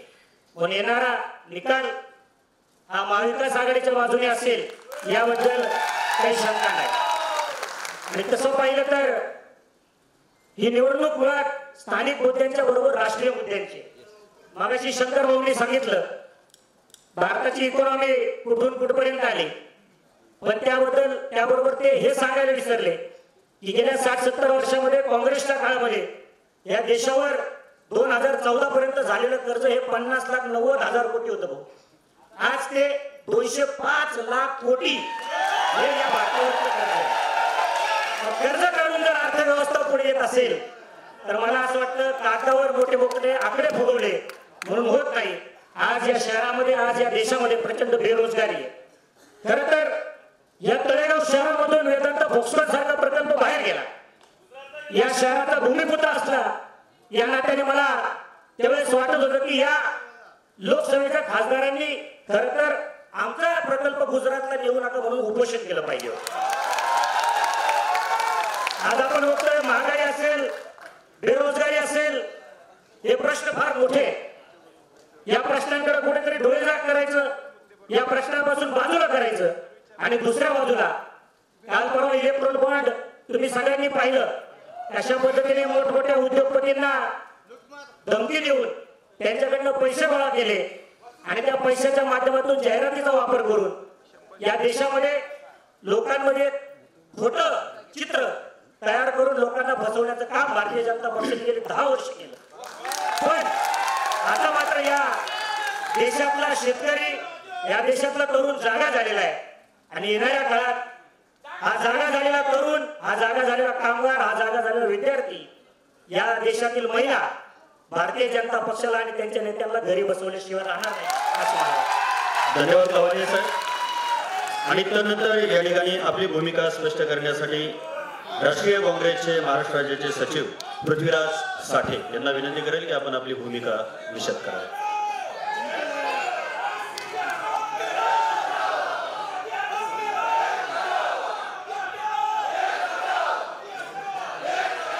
एक 2 मिनिटांसाठी फक्त शांतता राखा. दिशा फाउंडेशनच्या माध्यमातून आज आयोजित ह्या कार्यक्रमामध्ये आमंत्रित केल्याबद्दल सर्वप्रथम तर माझे परम मित्र बाळासाहेब यांना मी मनापासून धन्यवाद देतो. मंचावर उपस्थित सर्व मान्यवर, समोर बसलेले सर्व पिंपरी चिंचवड शहरातील बंधू भगिनींनो, सर्वप्रथम तर आपल्याला होळीच्या मनापासून शुभेच्छा. आज या ठिकाणी मावळ लोकसभेबद्दल बोलत असताना मला सांगूशी वाटतं की हा मावळ लोकसभा मतदारसंघ आहे जो माझ्या आधी एका वक्त्याने सांगितलं की महाराष्ट्रातला एक आगळा वेगळा आहे, तो महाराष्ट्रातला नसून मला असं वाटतं आप्पा हा देशातला सगळ्यात आगळा वेगळा मतदारसंघ असावा. कारण ह्याच्यात आपण पाहिलं तर खाली समुद्र किनारपट्टी आहे, JNPT सारखं सगळ्यात मोठं बंदर आहे, पनवेलचं आंतरराष्ट्रीय विमानतळ आहे, सिडको आहे, वरती आल्यानंतर पिंपरी चिंचवड महानगरपालिकेसारखी एक मोठी महानगरपालिका आहे. म्हणजे काम करण्यासाठी इतका प्रचंड वाव ह्या एका लोकसभा मतदारसंघाच्या माध्यमातून कुठल्याही लोकसभा खासदाराला मिळतो. आज आपण खालनं सुरू केलं तर जे सिडको असेल, JNPT असेल, पनवेलचं इंटरनॅशनल एअरपोर्ट असेल, ह्याच्याबद्दल बोलायचं झालं तर ही सगळी जी कामं आहेत ही काँग्रेस पक्षाच्या काळामध्ये झालेली कामं आहेत. कामं एक तर झाली होती, नाही तर त्यांची सुरुवात तरी झाली. आज आपण पिंपरी चिंचवड महानगरपालिकेच्या बाबतीत बोलायला आलो, त्याच्या आधी मावळच्या बद्दल बोललो आपण. तर मावळ मध्ये जी धरणं बांधली गेली, जी पवना धरण असेल, तुमचं ताटाचं धरण असेल, ही सगळी धरणं देखील आज ज्या धरणांचं पाणी आपण पितो ती सुद्धा काँग्रेस पक्षाच्या काळातली झालेली धरणं.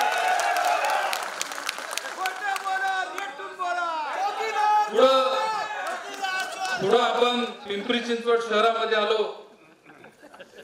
तर ह्या राज्याचे पहिले मुख्यमंत्री आदरणीय यशवंतराव चव्हाण साहेबांनी त्या काळी टाटाला सांगितलं की टाटा समूहाला त्यावेळेस JRD टाटा साहेबांना सांगून तुमचे एक मोठा प्रकल्प तुम्ही पिंपरी चिंचवड पुणे जिल्ह्यामध्ये सुरू करा. पिंपरी चिंचवड शहरात सुरू करा असं त्यांना विनंती केल्यानंतर सुमंत मुळगावकरांनी त्यांचा पाया टाटा कंपनीचा या ठिकाणी रचला आणि ती टाटा कंपनी इथं आल्यानंतर हा जो पिंपरी चिंचवड शहराचा जो विकास झाला त्याला कारणीभूत कोण आहे तर काँग्रेस पक्ष आहे. त्यानंतरच्या काळात आदरणीय पवार साहेब असतील, आदरणीय रामकृष्ण मोरे साहेब असतील, ह्या सगळ्यांनी ह्या शहराच्या विकासामध्ये प्रचंड योगदान दिलं आणि ह्या शहराला रेगा रूपाला आणलं. ह्या शहरामध्ये टाटा सारखा मोठा प्रकल्प, IT पार्क काँग्रेसच्या माध्यमातून इथं आलं. ज्या IT पार्क मुळे हजारो लाखो तरुण ह्या देशभरातून इथं रोजगारासाठी आले. ते रोजगारासाठी इथं आल्यामुळं आमच्या सारख्या स्थानिक लोकांच्या जमिनीला भाव आला, गुंठ्याचा भाव वाढला, मोठमोठ्या सोसायट्या या ठिकाणी झाल्या. आज पिंपरी चिंचवड शहराच्या विकासाच्या बाबतीत बोलत असताना एक प्रामुख्यानं आपल्याला लक्षात घेतलं पाहिजे की नुसत्याच मोठमोठ्या बिल्डिंगा म्हणजे शहराचा विकास नसतो. आज आपण पाहतोय की आपल्या ज्या नद्या आहेत ह्या नद्या नसून ह्या स्वेत झालेल्या आहेत, गटारा झालेली आहेत. येणाऱ्या भविष्यातल्या आपल्या पिढीसाठी आपण काय सोडून चाललोय ह्याचा विचार देखील इथल्या स्थानिक नेतृत्वानं किंवा होणाऱ्या खासदारांना करणं फार अतिशय गरजेचं आहे. माझ्या आधीच्या वक्त्यांना सांगितलं की रोजगाराचा विषय गंभीर आहे. मी आता आपल्याला सांगितलं की काँग्रेस पक्षाच्या माध्यमातून इथं टाटा सारखा मोठा प्रकल्प आला ज्याच्यामुळे औद्योगिक नगरी म्हणून पिंपरी चिंचवड रेगा रूपाला आली आणि दुसऱ्या बाजूला फॉक्सकॉन वेदांता सारखा जो प्रकल्प तळेगाव दाभाडेमध्ये येणार होता की ज्याच्या माध्यमातून डायरेक्ट इनडायरेक्ट $21 बिलियन इन्व्हेस्टमेंट ह्या पुणे जिल्ह्यामध्ये येणार होती. इनडायरेक्ट चॅनल पार्टनर्सच्या माध्यमातून 5 ते 8 म्हणजे एकूण $29 बिलियन इन्व्हेस्टमेंट या महाराष्ट्रातल्या पुणे जिल्ह्यात येणार होती. 2 लाख युवकांना रोजगार इथं उपलब्ध होणार होता. हा सगळा रोजगार गुजरातला गेला. गुजरातला गेल्यानंतर दुर्दैवाची बाब अशी की ह्या फॉक्सकॉन कंपनीच्या ज्या लोकांनी इथे येऊन सर्वे केला होता आणि त्यांनी अख्खा भारत फिरून त्यांना तळेगाव दाभाडेचं जे लोकेशन पसंत पडलं होतं, गुजरातला गेल्यानंतर ते कुठलंही लोकेशन त्यांना पसंत पडलं नाही आणि हा प्रकल्प देशाच्या बाहेर गेला. तर हे जे आपण तिसरी अर्थ महाव्यवस्था बोलण्याची जी स्वप्न पाहत आहोत त्याच्यातले असे हे जर प्रकल्प देशाबाहेर जाणार असतील तर तुम्ही कुठून तिसरी महाव्यवस्था होणार आणि कशा या देशातल्या युवकांना रोजगार मिळणार हा खरा मोठा प्रश्न या ठिकाणी उपस्थित राहतोय. पिंपरी चिंचवड शहरातल्या युवकांना आज आपण पाहिलं इथं तर प्रचंड बेरोजगारीचा विषय. बेरोजगारी असल्यामुळे गुन्हेगारी वाढलेली आहे. आज आपण पाहतो कोयता गँग असेल, चेन स्नॅचिंग असेल, शहरात रोजरासपणे चाललेलं आहे. ड्रग्स ह्या शहरामध्ये युवकांमध्ये विद्यार्थ्यांमध्ये इतक्या प्रमाणात वाढलेला आहे की ज्या कायदा सुव्यवस्थेकडे मी एक शहराचा नागरिक म्हणून माझी विनंती असेल की याच्याकडे लक्ष देणं गरजेचं आहे. आणि माझी या ठिकाणी आपल्या सर्वांना पिंपरी चिंचवड वासियांना मी सांगतो की आमच्या आघाडीचे उमेदवार या ठिकाणी निवडून आल्यानंतर निश्चितच या सर्व बाबींचा विचार होईल आणि पिंपरी चिंचवड शहराचा सर्वांगीण विकास होऊन या शहरातल्या युवकांना आज ही जी महानगरपालिका इथं बसलेली आज या ठिकाणी इतक्याच्या मोठमोठ्या सोसायट्या झाल्या आणि त्या सोसायट्यांना लागणारा जो सेवा क्षेत्र आहे त्याच्यात लागणारा रोजगार जो आहे तो रोजगार उपलब्ध करण्याच्या माध्यमातून आमच्या निवडून आलेल्या उमेदवारांना माझी विनंती असेल. एवढंच बोलतो, या ठिकाणी थांबतो. जय हिंद, जय भारत. धन्यवाद साठे साहेब. आणि आता त्यानंतर पुढची 5 मिनिटासाठी मी विनंती करेल. त्यानंतर चर्चा सत्रामध्ये जनतेच्या मनातील प्रश्न तुम्हाला मांडायचे आहेत म्हणून मी आदरणीय मारुती बापकर साहेबांना विनंती करेल की आपण या ठिकाणी आपली पुढच्या 5 मिनिटांमध्ये भूमिका विशद करावी ही आपल्याला विनंती. दिशा सोशल फाउंडेशन आयोजित रणसंग्राम हा जो कार्यक्रम केलेला आहे त्या कार्यक्रमाच्या निमित्तानं फाउंडेशनचे अध्यक्ष आमचे मित्र बाळासाहेब जवळकर आणि त्यांच्या सर्व सहकार्यांचे मी मनापासून आभार व्यक्त करतो, धन्यवाद व्यक्त करतो की लोकशाहीमध्ये अशा प्रकारच्या चर्चा करून लोकशाही सक्षमीकरणाचं काम या फाउंडेशनच्या माध्यमातून त्यांनी या ठिकाणी केलेलं आहे. आणि अगदी लोकसभेच्या निवडणुकीच्या तोंडावरती ही चर्चा आयोजित केली त्याबद्दल फाउंडेशनला मी मनापासून धन्यवाद व्यक्त करतो. माझ्या अगोदरच्या सगळ्या वक्त्यांनी दोन्ही बाजू या ठिकाणी मांडलेल्या आहेत. मित्रांनो, मला हा जो प्रश्न आहे लोकसभा निवडणुकीचा हा एक राष्ट्रीय मुद्दा आहे आणि आपण राष्ट्राचे भारताचे नागरिक सजग नागरिक आहात म्हणून आपण त्या दृष्टीने या मुद्द्याचा विचार करून लोकसभेला मतदान करताना आपलं मत बनवावं अशा प्रकारची विनंती मला मावळचे मतदार म्हणून आपल्या समोर आहे. सन 2014च्या लोकसभेच्या निवडणुकीच्या निमित्तानं प्रधानमंत्री पदाचे जे उमेदवार आहेत, आदरणीय नरेंद्रजी मोदी यांनी 450 सभा घेतल्या आणि त्या 450 सभांमधनं त्यांनी सांगितलं, अनेक फसव्या घोषणा दिल्या. बहुत हो गई महंगाई की मार, आपकी बार मोदी सरकार. महागाईचा मुद्दा त्यांनी त्या ठिकाणी उचलला होता. शेतकऱ्यांचं एकूण उत्पादित खर्च अधिक 50% नफा अशा प्रकारचा हमीभाव शेतकऱ्यांना देऊ अशा प्रकारचं वचन त्यांचं 450 सभांमधलं होतं. त्या ठिकाणी त्यांनी सांगितलं होतं, भय आणि भ्रष्टाचार मुक्त देश करू अशा प्रकारे त्यांनी सांगितलं होतं. वर्षाला 2 कोटी रोजगार, वर्षाला 2 कोटी रोजगार म्हणजे मागच्या 10 वर्षामध्ये 20 कोटी रोजगार देण्याचं आश्वासन मोदी साहेबांचं होतं. माझं असं म्हणणं आहे की आपल्याला खासदार म्हणून 10 वर्ष आपल्या मावळचं प्रतिनिधित्व करतात. आपल्याला मी विनंती करेन की आपलं मागच्या वर्षीचं जाहीरनाम्याचं जे आश्वासन आहे ते आपण काढून वाचावं. त्याच्यामध्ये आपण काय काय सांगितले, काय काय आश्वासन दिले. आपण सांगितलं पर्यटन विकास केला जाईल, त्यातलं रोजगार निर्मिती केली जाईल. आपण सांगितलं झोपडपट्टी वासियांना 500 चौरस फुटाचं घर मिळवून दिलं जाईल. आपण सांगितलं की या शहरामध्ये आपल्याला माझी विनंती आहे, आपला पिंपरी चिंचवड शहर, तळेगाव आणि रायगड जिल्ह्यात MIDC आहेत. किती नवीन कारखाने त्या ठिकाणी आले आणि किती लोकांना तुम्ही रोजगार दिले. त्या रोजगार दिलेल्याची लिस्ट आपण जाहीर केली पाहिजे. आपण तशा प्रकारचं अभिवचन दिलं होतं. अनधिकृत बांधकामाचा प्रश्न आपण आंदोलन केलं. तुम्ही आमच्या आंदोलनात आला, नंतर नेते बनला, सगळी घरं नियमित नाही. तुम्ही आला तुम्ही आंदोलनात आला, हायजॅक केलं, तुम्ही आंदोलन हायजॅक केलं, त्याच्या भांडवलावर तुम्ही खासदार झाला.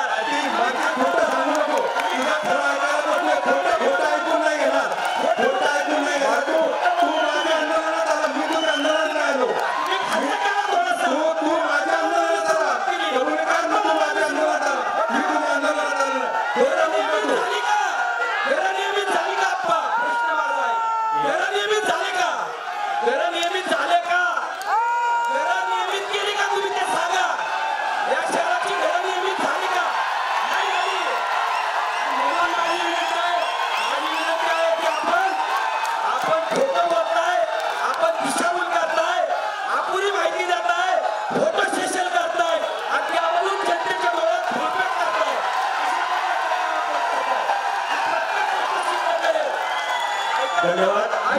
1 मिनिट बापू सर, 5 मिनिटं मी एक मुद्दा सांगतो. आपल्याला आश्वासनं दिली गेली, ते आश्वासनं पाळली गेली नाही. त्या आश्वासनावरती काम झालं नाही. त्या ठिकाणी रायगड जिल्ह्यामध्ये सिडकोचा प्रश्न, पुनर्वसनाचा काय झालं, जेएनपीटीचा प्रश्न, पुनर्वसनाचा प्रश्न, वाळवी लागलेले हनुमानगडीवरती पुनर्वसन झालं.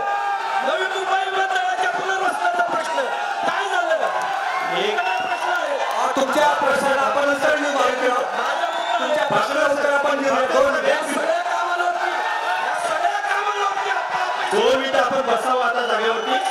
सगळ्यांना विनंती आहे. बापू साहेब 1 मिनिट 2 मिनिटं एकच मिनिट पण सगळ्यांनी खाली बसा. 1-2 मिनिटासाठी खाली बसा. आपण या सर्वांना आपण या सर्व प्रश्नांची उत्तरं 1 मिनिट योगेश घ्या. योगाची खोटं बोललेलं 1 मिनिट खोटं बोललेलं मी सहन करून घेणार नाही. या 1 मिनिट खोटं बोल सगळ्या टेबल टू टेबल तुझ्याबरोबर बसायची तयारी आहे माझी. टेबल टू टेबल बसायची तयारी आहे. काय केलं ते दाखवायची तयारी आहे. सर्वांना विनंती आहे, पहिलं सत्र संपलं आहे. आता आपण दुसरं सत्र जे मला सत्कार घेणारे सत्र होते. मारुतीला विनंती आहे, मारुती लापकर यांना विनंती आहे. मारुती पहिलं सत्र संपलं आहे. आपल्याला 8 वाजता नाट्यगृहाचा ताबा द्यायचा आहे. नाट्यगृहात पुढे नाटक होणार आहे. तर 8च्या आत कार्यक्रम संपवायचा आहे. तर आता मी योगेश कुटे यांना विनंती करतो की पहिलं सत्र संपले, दुसऱ्या सत्राला सुरुवात करावा. 8 वाजता आपल्याला कार्यक्रम द्यायचा आहे. नमस्कार, मी योगेश कुटे आपल्या सर्वांचं स्वागत करतो.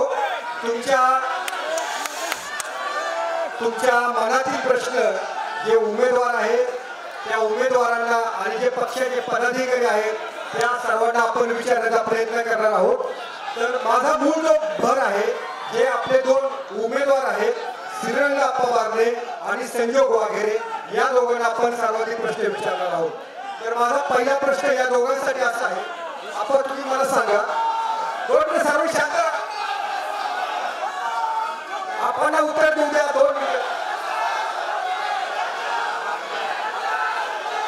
आता माझा पहिला प्रश्न तुम्हाला असा आहे की राजकारणामध्ये निष्ठा आता राहिली आहे का? मुळामध्ये उत्तर घ्या प्लीज. सर्वांनी शांत बसा प्लीज. त्यांचं शांत बसा खाली बसा. परिस्थिती बरं का, राजकारणामध्ये परिस्थितीनुसार नेते निर्णय घेतात आणि परिस्थितीनुसार नेत्यांनी घेतलेला निर्णय या संदर्भामध्ये त्या संबंधित कार्यकर्त्याला देखील मान्य करावा लागतो. पण अनेका मी ज्या उद्धव ठाकरेंचं नाव घेऊ, एक मिनिट शांत राहा सर्व, खाली बसा. बोला तुम्ही. ज्या उद्धव ठाकरे यांचं नाव घेऊन, ज्या ठाकरे घराण्याचा झेंडा हाती घेऊन तुम्ही निवडणूक लढवला, तर त्यांच्या विरोधात मत मागताना जनतेच्या तीव्र भावना तुमच्या लक्षात येत नाहीत का? तुम्हाला मी सांगतो, महायुतीच्या माध्यमातून या निवडणुकीला सामोरं गेलो होतो आणि महायुतीच्या माध्यमातून काम करत असताना नंतर घेतलेला निर्णय जो होता तो आम्हाला मान्य नव्हता आणि मी तोंडावर बोलून दाखवलं की हा निर्णय घेतलेला निर्णय मान्य नाही. भविष्यामध्ये या मतदारांनी, मावळ लोकसभा मतदारसंघातील मतदारांनी हे महायुतीला मतदान केलेलं आहे आणि आम्ही स्पष्टपणे ती भूमिका त्यावेळी नेतृत्वापुढे मांडली. आणखी एक असा प्रश्न आहे की ज्या हिंदुत्वाची कास धरून तुम्ही एकनाथ शिंदे यांच्या सोबत भाजपला तुम्ही सत्तेत सहभागी झालात, मग अजित पवार सोबत आल्यानंतर तुमचं हिंदुत्व कुठे गेलं?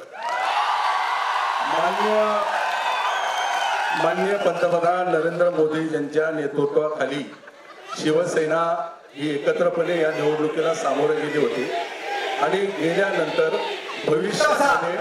भविष्यामध्ये जो निर्णय घेतला गेला तो शिवसेनेने घेतलेला नाही, ते केंद्रीय नेतृत्वाने घेतलेला आहे. पण अजित पवार तुमच्या सोबत आहात याचा तुम्हाला आनंद आहे की दुःख आहे? राजकारणामध्ये स्थित्यंतर बदलत जातात आणि स्थित्यंतर बदलत गेल्यानंतर परिस्थितीनुसार राजकारणामध्ये काम करावं लागतं. पार्थ पवार तुमच्या प्रचाराला आले, पार्थ पवार जर उद्या तुमच्या प्रचाराला आले तर तुम्हाला त्याचा फायदा होईल तोटा होईल? या मतदारसंघामध्ये अनेक जणांच्या विरोधामध्ये आम्ही लढलो, एकामेकाच्या विरोधामध्ये लढलो, तरी निवडणुकीला 14ला मी विरोधात लढलो, त्यांनी 19ला माझं काम केलं, माझ्या निवडणुकीची धुरा सांभाळली लक्ष्मणराव जगताप यांनी. राजकारणामध्ये सगळं चालतं, परंतु 2014ला मोठ्या आवाजामध्ये मारुती बापकर बोलत होता. 2014ला मारुती बापकरने निवडणूक लढवली, 10,000-20,000च्या पुढे गेले नाही. त्यामुळे मतदार हा राजा असतो आणि मतदार हा निर्णय घेतो. त्यामुळं कुणी बोलून कुठला निर्णय होत नाही, हा निर्णय मतदार घेतात. तुमच्यासाठी एक प्रश्न आहे, एक शांत राहा. तुम्ही शिवसेना शिंदे गटाचे उमेदवार असणार की भाजपचे उमेदवार असणार? मी या निवडणुकीमध्ये महायुतीचा उमेदवार राहणार आहे. या निवडणुकीमध्ये निवडणूक लढत असताना महायुतीचे नेते निर्णय घेतील, तो उमेदवार म्हणून महायुतीच्या माध्यमातून निवडणुकीला सामोरं जाणार. या वाक्याचा तुमचा अर्थ असा आहे, जर भाजपने तुमच्यावर दबाव टाकला कमलावरती लढा तर तुम्ही कमलावर लढणार का? मी तुम्हाला सांगतो, भारतीय जनता पक्षाच्या बरोबर काम करत असताना भारतीय जनता पक्षाच्या नेत्यांनी महायुतीच्या या घटक पक्षावरती कुठलाही दबाव टाकला नाही, कुठला दबाव टाकणार नाही. निर्णय घेत असताना योग्य निर्णय घेतले. अनेकांना असं वाटतं आहे की महायुतीचं जे जागा वाटप अडकलेलं आहे ते मावळ लोकसभा मतदारसंघामुळेच अडकलेलं आहे आणि अनेकांचं म्हणणं असे की श्रीरंग बारणेंनाच भाजपच्या मी चिन्हावर तुम्हाला सांगतो, मी त्या सगळ्या बैठकीचा साक्षीदार आहे. राज्यातल्या काही थोड्या विदर्भातल्या निवडणुकीच्या बाबतीमध्ये, मतदारसंघाच्या बाबतीमध्ये बोलणी चालू आहे. पश्चिम महाराष्ट्रातल्या कुठल्याही मतदारसंघाच्या बाबतीमध्ये तसं घोडं काही अडकलं नाही.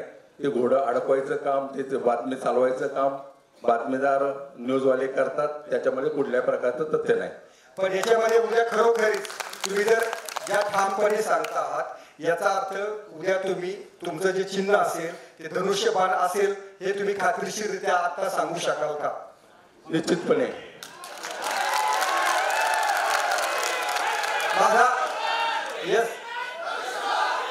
माझा पुढचा प्रश्न संजोग वाघेरे यांना आहे की ज्या पद्धतीनं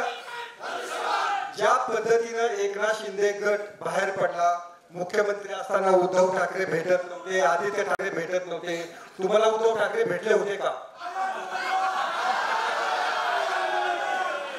आता काय म्हणतात आयत उमेदवार, आपण आपल्या आत्मपरीक्षण करा. आपण कुठल्या पक्षात होता यापूर्वी कुठल्या पक्षात होता, धनुष्यबाण मध्ये यायच्या अगोदर कुठल्या पक्षात होता, हे पण आत्मपरीक्षण आपण केलं पाहिजे ना. आणि आम्ही छाती टोकपणानं सांगतो, आम्ही उद्धव बाळासाहेब ठाकरेंच्या शिलेदार आहोत. तर ते तुम्हाला भेटले का? आम्ही तुम्हाला तेच सांगतो, माननीय उद्धव साहेब मुख्यमंत्री असताना ज्या पद्धतीनं त्यांनी करोनाच्या महामारीमध्ये काम केलं, ज्या पद्धतीनं उद्धव साहेबांनी करोनाच्या काळामध्ये या महाराष्ट्राला आणि देशाला नव्हे तर जगाला एक दिशा दिली, आणि ते दिशा देण्याचं काम माननीय उद्धव साहेबांनी केलं. आणि त्यांच्या जे कामाचं जे फलित आहे, त्यामुळे आपल्याला या ठिकाणी ज्या पद्धतीनं उद्धव साहेबांनी या महाराष्ट्राला वाचवलं, देशाला एक दिशा दिली, त्याच्यामुळे या ठिकाणी महाराष्ट्र वाचला.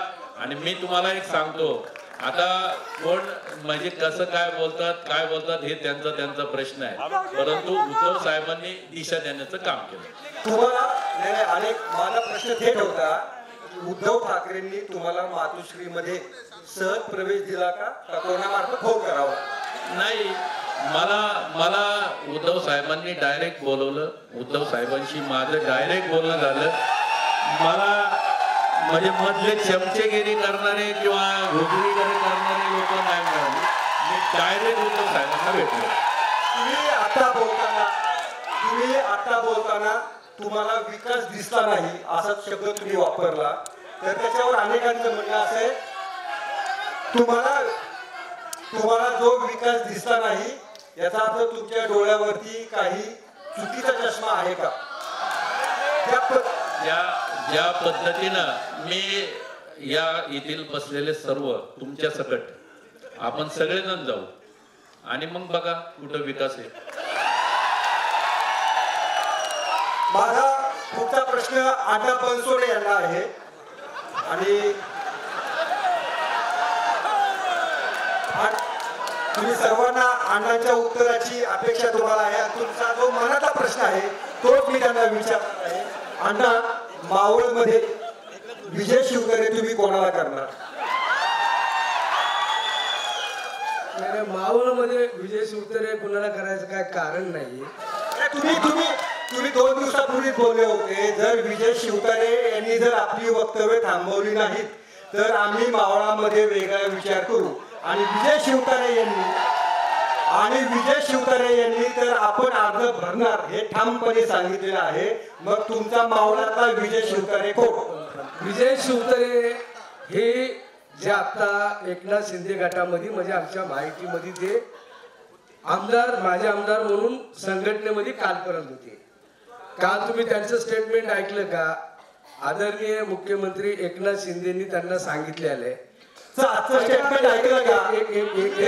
स्टेटमेंट ऐका, मी तेच सांगतोय तुम्हाला. काल किंवा आजचं विजय शिवतारेंचं असं स्टेटमेंट होतं की मला माझ्यामुळे जर युतीला त्रास होत असेल तर मी स्वतः युतीच्या बाहेर पडायला तयार आहे.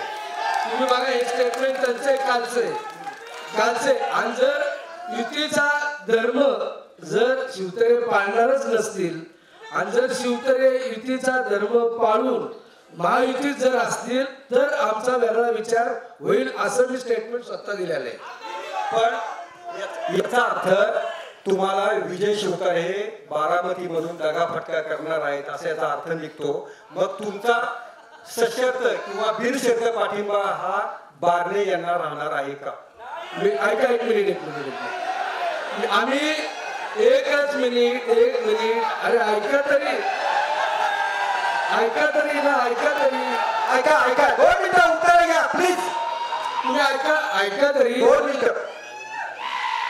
आदरणीय दादा देवेंद्रजी फडणवीस, आदरणीय मुख्यमंत्री एकनाथजी शिंदे आणि इतर पक्षाची महाराष्ट्रामध्ये सध्या युती आहे. जो उमेदवार युतीचा असणार आहे त्या युतीच्या उमेदवाराशी आदरणीय दादा आम्ही तिन्ही पक्षाचे कार्यकर्ते त्या उमेदवाराच्या पाठीशी राहणार आहे. बापू शिवतरेंनी जर युतीमधनं बाहेर पडले आणि जर त्यांनी ती बंडखोरी केली असेल तर ती त्यांच्या मतदारसंघातले असणार आहे. त्याचा फरक मला वाटत नाही की संपूर्ण महाराष्ट्रामध्ये पडेल.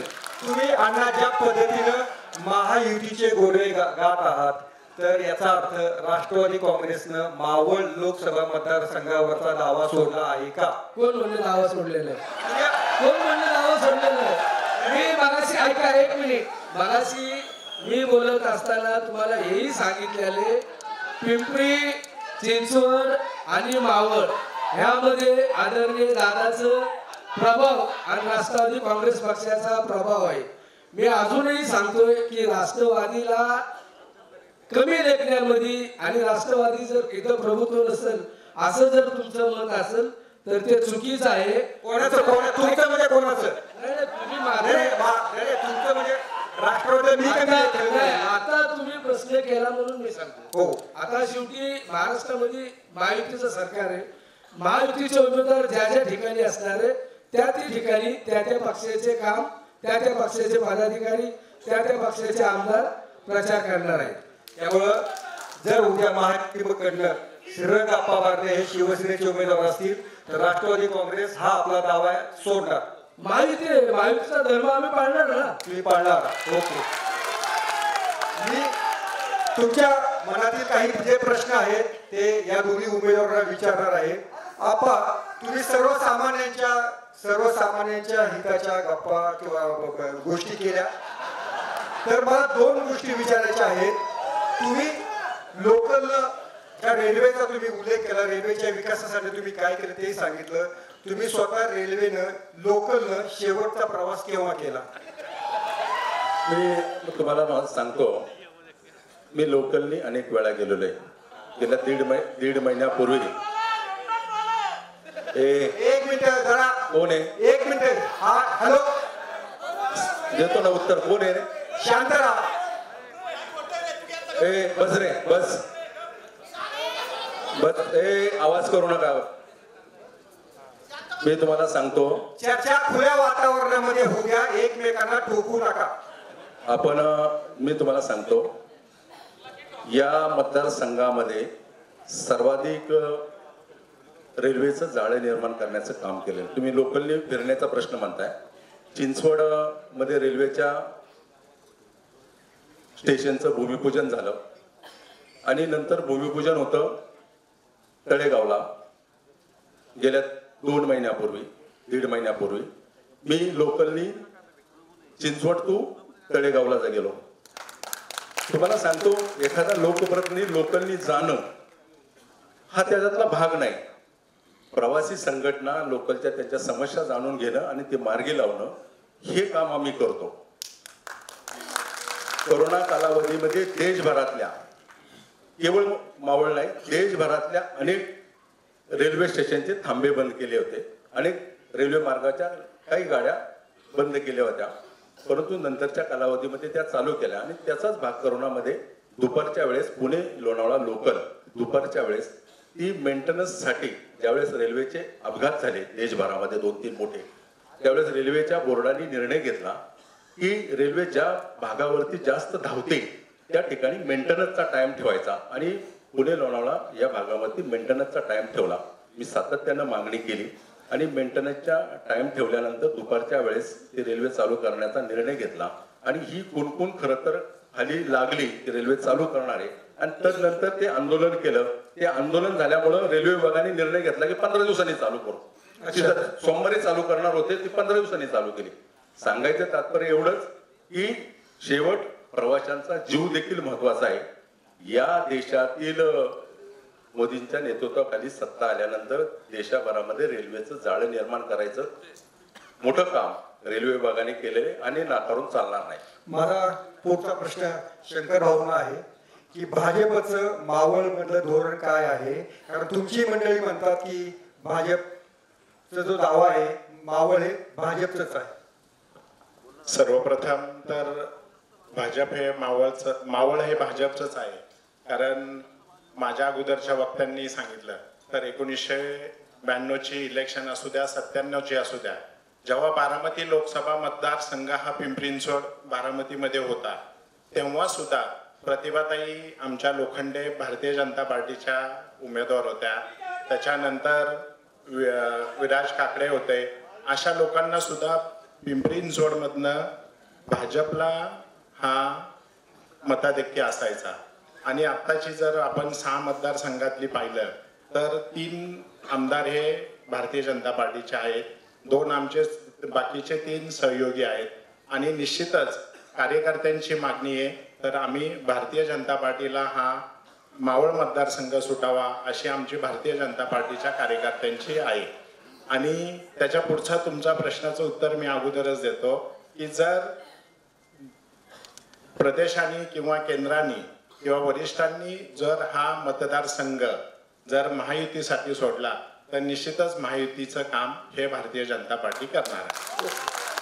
म्हणजे भाजपाकडनं तरी सध्या त्यांना काही बारण्या कोणती अडचण दिसत नाहीये. माझा पुढचा प्रश्न संजय वाघेरे यांना आहे. नाही, आणि मला एक काय वेळेच्या अभावी तुम्ही असं सत्र ठेवलंय की प्रश्न आम्हाला पहिले विचारता आणि उत्तर विरोधक नंतर देतात, मग त्यांना आम्हाला काउंटर करायला वेळ मिळत नाहीये. कोणता मुद्दा तुम्हाला काउंटर करायचा आहे? मगाशी आमच्या मित्र डॉक्टरांनी जो प्रश्न केला की बेरोजगारी वाढली, महागाई वाढली, तर गेल्या 75 वर्षाची महागाई आणि गेल्या 10 वर्षाची महागाई याची जर तुलना केली तर निश्चितच जनतेला कळतंय. म्हणून जनतेने सलग 10 वर्ष मोदीजींना सत्ता दिली आणि आता ही सत्ता देणार आहे. जर आपण 2014चा GDP पाहिला आणि आत्ताचा GDP पाहिला, 2014चा GDP 7.4 होता. त्याच्यानंतर कोरोना काळ आला. कोरोना काळ आल्यानंतर जे स्वतःला महासत्ता म्हणून देश समजतात अशा देशांचा GDP पण 3% 4%. आज तो आपला 8.68 आहे. कोरोना सारख्या महामारीमध्ये जवळपास 225 कोटी जनतेला नागरिकांना कोरोनाची लस दिली. आणि 2014 पूर्वीची गंगाजळी आपली काय होती, 2014 पूर्वीचं आपलं आर्थिक धोरण कसं होतं, आपलं परदेशी चलन किती होतं आणि आज काय, या सगळ्याचा अभ्यासही करावा. माझे मित्र राज साठेंनी सांगितलं की पवना नदी असेल, इंद्रायणी असेल, ही गटार झाली आहे. निश्चितच गटार झाली आहे. त्याच्यासाठी आप्पा असेल, आम्ही असेल, सगळेजण काम करतोय. जर पाहिलं पवना सुधार प्रकल्प हा कधी सँक्शन झाला आणि ह्या सँक्शन व्हायला 75 वर्ष का लागले? MIDCचं STPचं पाणी हे पवना आणि इंद्रायणीमध्ये सोडण्यात 75 वर्ष का नाही थांबवता आलं? ओके, तर तुमच्या प्रश्नाच्या उत्तराची नक्की दखल घेऊया. संजय वाघेरेंना पुढचा माझा प्रश्न आहे की जी राजकीय वर्तुळामध्ये कुजबूज असते ती कुजबूज तुमच्या कानावर घालतो की असं म्हणतात की अजित पवारांनीच तुम्हाला सल्ला दिला की तिकडे जाऊन लढा म्हणून. दादांचा आणि याच्या बाबतीमध्ये जे तुमच्या वर्तमानपत्र आणि बाकीच्या लोकांमध्ये येतं की बाबा असं असेल, तर तसं काही नाही. मी माझ्या पद्धतीनं मी गेलो आणि मी शिवसेनेमध्ये माननीय उद्धव साहेबांच्या नेतृत्वामध्ये मी काम करतोय. माझा पुढचा प्रश्न अण्णा बनसोडेंना आहे की अनेक वक्त्यांनी बोलताना शहरातील कायदा व सुव्यवस्था याबद्दल मत व्यक्त केलं. तुम्ही दुसऱ्यांदा आमदार झालेला आहात, पण तुम्हीच एवढ्या सर्वेक्षणामध्ये फिरत आहात की अनेक असं खरोखरीच वाटतं की शहरामध्ये जर एखाद्या आमदाराला इतक्या मोठ्या संख्येने बॉडीगार्ड घेऊन जर हिंडावं लागत असेल तर माझ्याकडे bodyguard आहे. आता खरोखरीच कायद्यावर सुव्यवस्था धोक्यात आली आहे का? आता माझ्याकडे बॉडीगार्ड कुठे? तुमच्या आता व्यासपीठावर तुम्ही अतिशय सुरक्षित आहात. आचारसंहिता असल्यामुळं आता जे सरकारी बॉडीगार्ड आपल्याला दिलेले होते ते गेली 4 दिवस झाले सरकारी बॉडीगार्ड काढून घेतलेले आहे. तुम्ही प्रायव्हेट बॉडीगार्डची फौज तुमच्या पाठीमागे दिसते. नाही नाही, असं कसं काय बोलतो? फौज कशाला घेऊन फिरेल? ते कार्यकर्ते पक्षाचे. सफारीमध्ये कार्यकर्ते पहिल्यांदा मी पाहिले. नाही नाही, कार्यकर्ते तुम्ही सफारीमध्ये समोर कार्यकर्ते आहेत. हे कार्यकर्ते पांढऱ्या कपड्यांमध्ये. तुमच्या कार्यकर्त्यांना सफारी कशी काय? आता मी सिव्हिल मध्ये झालो ना. अच्छा. ते मी कार्यकर्ते सिव्हिल मध्ये झालेले. आणि सगळे कार्यकर्ते तुमचे अनेकांचे कार्यकर्ते समोर आपण पाहतो पण सगळे तुमचे कार्यकर्ते सरदार पगडीवाले आहेत. ते पंजाब, आमचं गाव पंजाब आहेत ना, तर पंजाब मधून आलेले. हे उत्तर काय हजम नाही हुआ. नाही हा प्रश्न नाही. हा प्रश्न लाईटली घेण्यासारखं नाही. हे खरोखरीच तुम्हाला कोणाची भीती आहे? मला कशाला मुलाची भीती? एवढे बॉडीगार्ड अनेक आता स्पष्ट सांगितलं की ते माझे कार्यकर्ते, ते कार्यकर्ते म्हणून माझ्यासोबत येतात. बॉडीगार्ड म्हणून येणार असते तर मग मी म्हणलं असतं ना. एवढे जर बॉडीगार्ड मला इथं आणायचे असते तर मी आणले असते का? मी बॉडीगार्ड स्वतः पाहिलेले आहे तुमचे ते. नाही नाही, ते अजिबात नाही. पण मला खरोखरीच हा संजोग वगैरेंना प्रश्न विचारायचा आहे की या शहरात कायदा सुव्यवस्था स्थिती ही अण्णा बनसोडे यांच्या पाठीमागे जे काही कथित कार्यकर्ते आहेत त्यांच्या रूपाने स्पष्ट होते आहे. आता बघा, तुम्ही जो प्रश्न केलाय कथित कार्यकर्ते कोण आहेत तुम्ही डिक्लेअर करा ना. मी जे नाही, आता बघा, एक मिनिट आपण मुलाखत घेत असताना आपण काय प्रश्न करतोय? एक मिनिट नाही, एक तर सगळ्यात पहिला प्रश्न तुमचा चुकीचा आहे. कथित कार्यकर्ते कोण आहेत? 2 नावं सांगा ना. एक मिनिट, यांना कळू द्या ना. नाही मला काय म्हणायचंय की आता पाठीमागे बिचारे असतील त्यांना पुढे नको बोलवायला. आपण नाही कसं आहे, मी तुम्हाला काय प्रश्न केला, तुम्ही मला काय प्रश्न केला, तुम्ही संजय वाघेरेला काय प्रश्न केला? मला विचारायचं संजोग संजोग वाघेरेंना मला विचारायचंय की एखाद्या आमदाराला शहरामध्ये एवढ्या मोठ्या संख्येनं, आपण आमदाराचं नाव नको घ्यायला, एखाद्या आमदाराला एवढ्या मोठ्या संख्येनं बॉडीगार्ड घेऊन फिरावं लागत असेल तर तो काय मला प्रश्न विचारू नका. तो कायद्यावर नाही तुम्ही आता काय म्हणले? आपण आमदार बाजूला ठेवून प्रश्न, आमदार बाजूला, आमदारांचं नाव न घेता प्रश्न विचारूया. एखाद्या आमदार मला नका विचारू. हे आमदार आहेत का? नाही त्यांना विचारा ना. ते पक्षाचे उमेदवार आहे त्यामुळे त्यात विचारणं स्वाभाविक आहे. तर ह्या कायद्यावर सुव्यवस्था स्थिती तुम्हाला योग्य वाटत नाही का? पहिला मुद्दा जो तुम्ही म्हटलं की अण्णांचा, तर अण्णांचा आणि कुणाचा आहे, म्हणजे मी कुणाचं नाव घेत नाही, तुम्ही अण्णांचं नाव घेतलं म्हणून मी म्हणतो. परंतु जे सार्वजनिक क्षेत्रामध्ये काम करतात आणि सार्वजनिक क्षेत्रामध्ये काम करत असताना काय चुकून कुणाचं काय होत असेल किंवा काय, आणि हा जो विषय आहे बॉडीगार्ड ठेवायचा किंवा नाही ठेवायचा हा पर्सनल विषय आहे, त्याच्याबद्दल मी काय बोलू शकत नाही. आणि दुसरी गोष्ट म्हणजे ज्याचं त्यांनी ठरवायचं असतं, बॉडीगार्ड ठेवायचे नाही ठेवायचं हा त्याचा प्रश्न असता. ऐका, आणि कायदा सुव्यवस्थेच्या बाबतीत जर तुम्ही बघितलं असेल तर तुम्ही रोज, आपण स्वतः वार्ताहर आहात, आपण रोज TV म्हणजे बातम्या बघतो, वर्तमानपत्र वाचतो, तर एक तरी बातमी त्याच्यामध्ये येतीच हमखास की कुठल्या तरी स्त्रियांवरती अत्याचार झाला, कुठल्याला मुलाला कुणीतरी लुटलं किंवा कुणी दिवसा ढवळ्या पोलीस चौकीमध्ये जाऊन गोळ्या घातल्या. हे सगळ्या बातम्या आपणच दाखवतो आणि हे सत्य आहे. हे म्हणजे कुणीच नाकारू शकत नाही, म्हणजे इथं बसलेला कोणताही माणूस नाकारू शकत नाही की ह्या गोष्टी घडतात. आणि हे घडतात तर ह्याच्यावर कुठंतरी आळा घातला पाहिजे, सत्ताधाऱ्यांनी याच्यावरती लक्ष घातलं पाहिजे आणि या बाबतीमध्ये कायदा सुव्यवस्था चांगली राहावी या दृष्टिकोनातून त्यांनी प्रयत्न केले पाहिजे. आणि या बाबतीमध्ये माझं हे स्पष्ट मत आहे. माझा मारुती बापकर यांना प्रश्न आहे की तुम्ही मगाशी अतिशय तावाने बोलला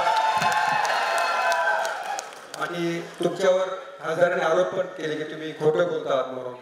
तर खरोखरीच तुम्हाला एवढे चिडायला काय झालं? आपण सर्वजण शांतपणे चर्चा करत आहोत, तर तुमचा एवढा त्रागा होण्याचं कारण काय?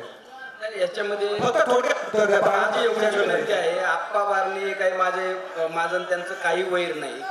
संजोग वाघेरे पाटीलांचंही माझं आणि त्यांचं काही वैर नाही. दोघेही संभाव्य उमेदवार आहेत. आगामी लोकसभा ते लढणार आहे.